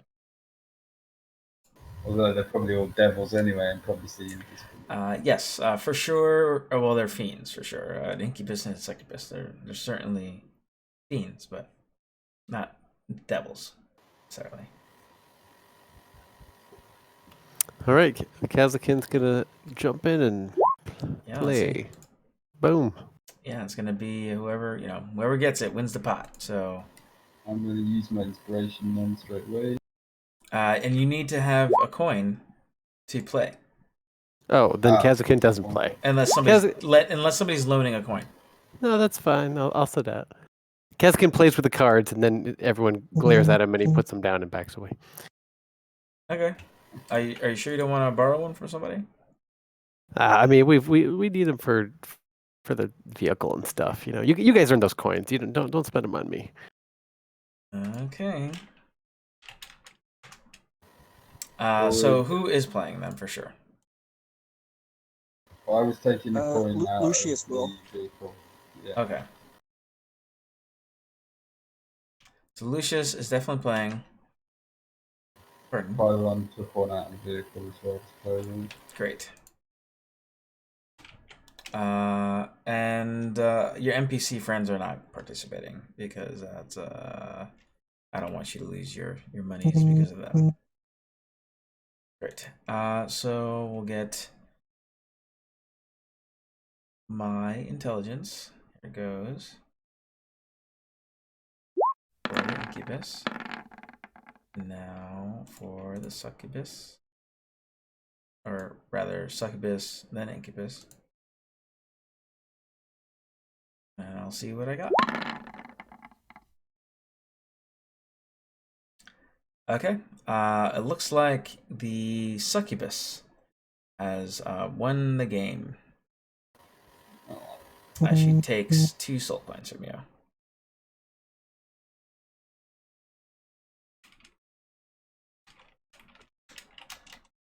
Well, I'm done. Is it just the 2 succubus in here? Yeah, just the succubus and incubus. And the guy that's wants to play. Well, not wants to play, but he doesn't.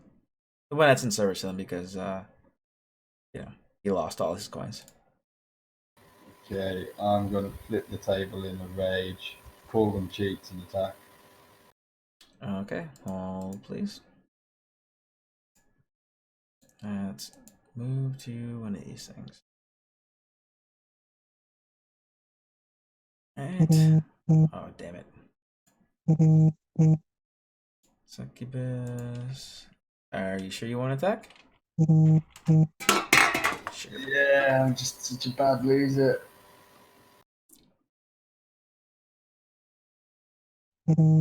So be it. The rest of the party, you want to speak up and or are you you're gonna let him do this? Because I don't want a fight to happen and then people lose their crap because bad things happen. We're pausing gameplay, talking on for the table. Kazakin's not in favor, but out of character, I don't have a strong opinion. Okay.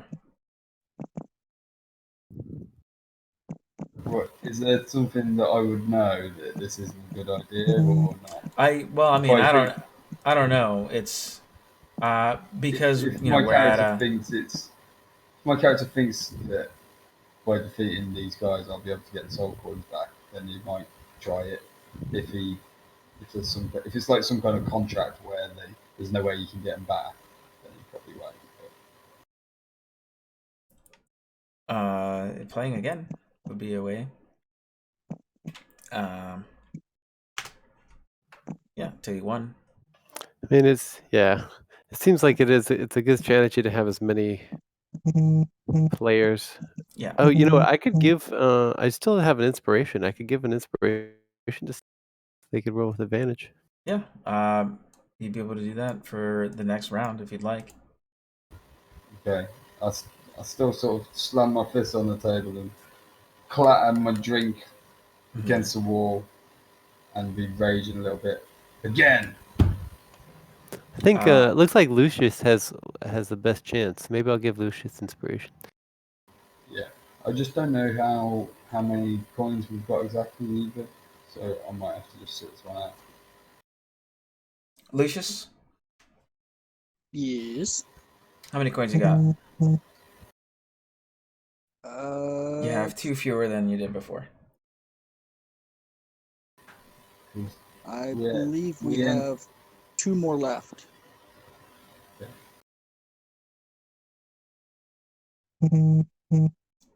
Okay. Oh, the incubus here was hidden. I will unhide it.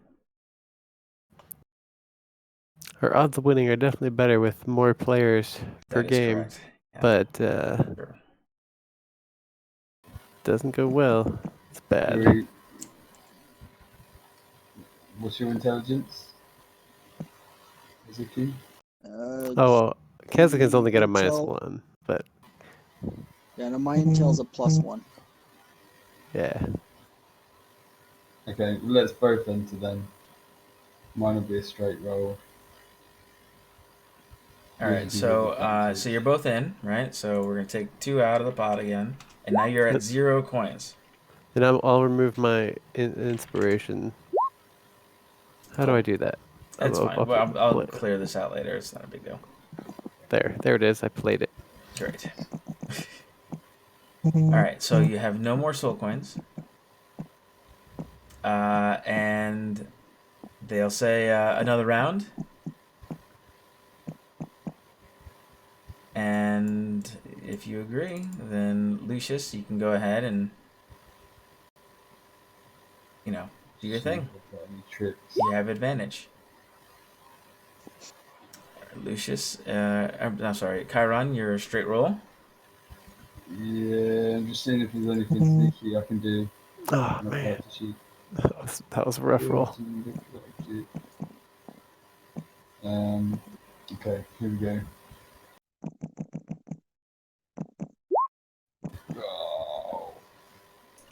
I mean, those are not bad rolls, right? So, and Lucius, that was with your proficiency. You have 3 Dragon Ante or whatever. You have that card. Proficiency. No, I'm not proficient with it. Oh, okay. You have a +3, +1 for int, and +2 for what? It's got +2 for int.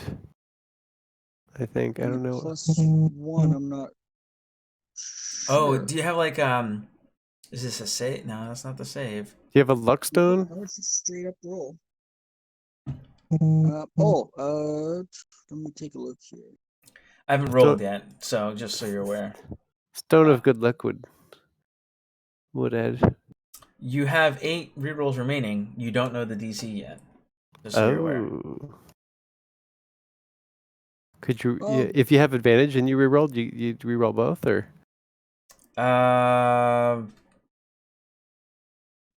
Sure. Yeah. Why not? I'll say yes.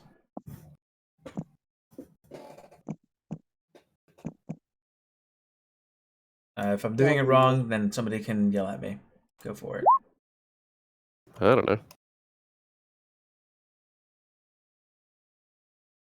Okay. So you took one of your rerolls. All right. I'm gonna make my rolls. Okay. And she leans over the table, and she looks at Lucius in the eyes, and she gives like a little kiss. Mwah. As she does her thing here.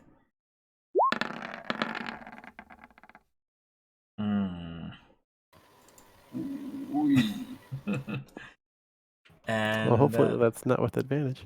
no. And the incubus is gonna do the same thing. You're just lucky they're not rolling like anything else. And he leans over and does a little kiss. And Aw. let's see. Oh, god damn. Yay. And yeah, good job. So you win back your coins. Do you continue to play? Do you win? Do you try to play again? So we've just broken even at this point? You're broken even, yeah. Yeah, let's go for it. Put another 2 coins in. Chiron, Yeah, Chiron. You never quit when you're winning. So wait, is there anything else we could do to get advantage or anything? Gosh. I could play and use Tides of Chaos. So I got an idea. So the succubus, she says, why don't we make things interesting? The young one here, he looks like he sprouted a few. Give me a kiss. So yeah, Kazakin would turn beet red, and he's gonna look around over at Lulu. Where's Lulu? What should I do?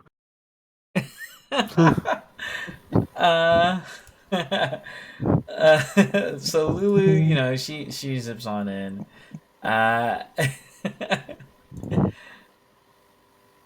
Kissing's gross. But yeah, she says that yeah, you can still play if you don't have any soul coins. If you offer me a kiss if you lose. All right, it's a deal. Okay. Okay. You agree? Yep. He agrees. I feel but like this is getting a little dicey here, but whatever.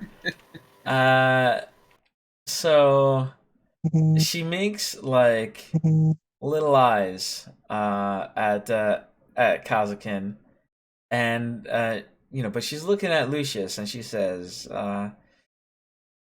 "You know, you want to let me win, and I need a wisdom saving throw from you, but you have advantage because of your hero's feast." Good and job, that doesn't make you immune to charm, does it? I think it makes him immune to frightened and advantage on saving throws, right? Yeah. Cool. Ooh, nice. And you can feel the pressure that she's put on you to fold your cards and just lose. But it's just a friendly game. Yeah, go ahead and make your rolls now for intelligence. The incubus tries to do the same thing to Chiron. Chiron. Nice. Chiron, give me a wisdom save. As the incubus. Not having it. he gives you those eyes. He's like winking at you. Lucius with an excellent saving throw or intelligence roll. Chiron with a really good one too. Kazakin. That's okay. Yeah, you're a bad card player, but that's fine. I used Tides of Chaos, so it's okay. 12, but it's sure. Still not okay. So let's see what mine are. All right, the succubus. Sad that she got rebuffed. You know, her advances for such a handsome young tiefling. And the incubus. Let's see how he does. Equally glum that the very handsome toothy Chiron isn't interested. And they look saddened, and they say, well, fair's fair. And they offer up their coins. These little coins. Kazukin will shake the hand of the succubus and say thank you for playing fair, and then like take the hand and give it just a small kiss, and then look incredibly embarrassed and run away. Nice. And she looks very grumpy that she lost and all that, but with that kiss of the hand, it seems like you've cheered her up just a little bit, and she says, "Well, Jeselnik, it looks like we lost today, but maybe they'll come back and visit us sometime." As yeah. And then the one guy, he says, "Oh, oh wait, you actually won. You did it. By all the stars in the sky that don't exist here. I wasn't even sure you can be able to do it. Well, can I have that coin now, please?"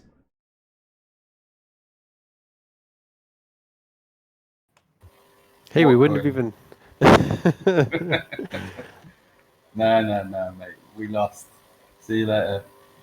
I was right there, though. Oh, shame. No.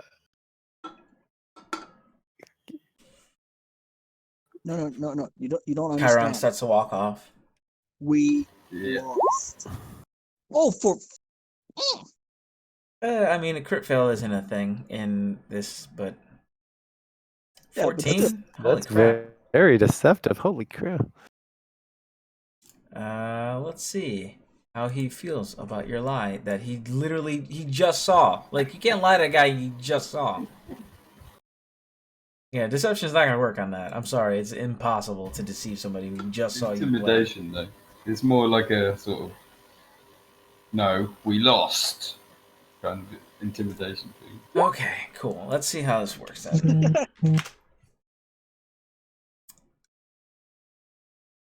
Well, Kazukin will ask if he could have one of the coins for his share. All right. So Definitely. Hope so. this pathetic-looking man morphs into one of these things. I was just toying with you. And Whoa. yeah. Twist. Yeah. Everybody's evil here. Everything's bad. Cool. Let me go ahead and see how he feels about it. If Kazukin could get a coin from his share, he was going to give his coin. And we'll go with this one. Ha ha ha!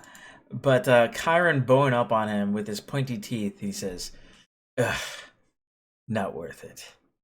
Let's go."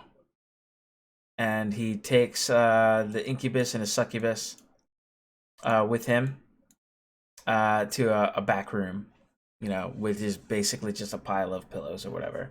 He's like, "I got better things to do anyway." And he takes both of them by the hand very seductively. Oh my. As he rolled a 1 on his whatever. His bravery. Sure.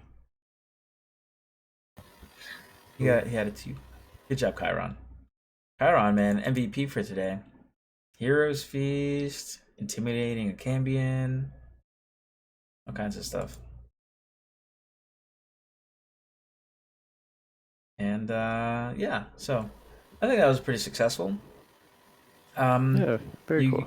Yeah, so you make it to your destination, which was you decided to go to the tower. Yeah, and looking for an affirmative here. Yeah. Oh, and didn't we? Did we take a long rest yet? Did we look for a spot? Something Oh, like so that? you got your long rest. Yeah, you're good. So do we make not that I want to make one, but Oh, shoot. Yeah, everybody, please go ahead and make your wisdom save, and you get an advantage because of your hero's feast. I'm so glad it's disadvantage as I rolled it. Wow. hey, all right. We are Alright. not wise. Oh, Charon, you had a criminal background, didn't you? urchin. Urchin. Great. So let's go. I'm just going to go to PHB here real quick. I'm going to go find the urchin background. This has been the easiest way for me to find evil ways to replace your things. And roll roll a 1d3, and it'll decide whether it's going to be a personality, ideal, or a flaw. How do I roll 1d3 again? In roll 20? /r space 1d3. 2. Okay, cool. So we'll go with ideal. And we'll find an evil one. Alright. Retribution. The rich need to be shown what life and death are like in the gutters. A pretty good one. Nice. So please replace your ideal with this for now. Oh, it's a replacement, not an Yeah. addition. Yeah, for the Okay, flaws are already bad, right? So I just added a flaw for Lucius. But the text states it replaces. So in the game originally, not DDAL, it makes you evil if you fail this. But because of the way evil works or whatever in DDAL, Adventures League, excuse me, they instead, in the content catalog, have it replace either a personality trait, an ideal, or a flaw. And we all know that it doesn't really matter in the grand scheme of things. You role play how you feel like role playing. Sometimes you get advantage on things because the DM is happy that you played to what you wrote down. This is more of a way to kind of show that being in this place for an extended period of time kind of twists who you are, right? Yeah, so that's why I chose from your backgrounds, because I felt like it just says turn something evil, but I like picking from what you already had to kind of inform the type of way you're being influenced evilly, Yeah, that's cool. It's interesting, that one. I wonder how that's going to work with Lucius's aim to become rich. I'm coming for you, buddy. I'm coming for you. If you play that up, man, I will totally reward you guys. That'd be great. And you know what? This is actually pretty good considering that this just happened after like a money kind of situation here, right? Yeah. Where these guys were hoarding cash. So yeah, good times. I'm surprised Lucius didn't cheat more. Oh well. I thought about it, but yeah, decided not to. So the Mhm. so that doesn't affect your bonds if it's only the other ones. No, not bonds. Oh, that's good. I'm glad because my bond is with Lulu, and I wouldn't want to lose that. Yeah. No, it's not with bonds. It's just with those three. It skipped right over bonds. I double checked just because to potentially have more options when messing with stuff, but no. I'll post it here. The character's alignment isn't changed. Instead, each time a character fails a saving throw, they replace a personality trait, ideal, or flaw with a new one that embodies the lawful evil nature of the Nine Hells. That's cool. But that will bring us to, well, for me, just over 4 hours. Pretty much the same for you guys. So we're going to go ahead and end the session here at this long rest. And we'll pick it back up at Archon's Tower. Is that me buzzing? Maybe. Hopefully not. But thank you very much for coming by and playing with me. And make good choices out there, guys. It's crazy. And Yeah, nice one. Cheers, Red. thank you Good again game, for coming everyone. by and playing. Thank you so much for supporting the Extra Life charity, man. I appreciate it. And I will get my playlist ready. Tomorrow will be my day one of listening to your songs on repeat. So Awesome. let's see how that turns out. Later.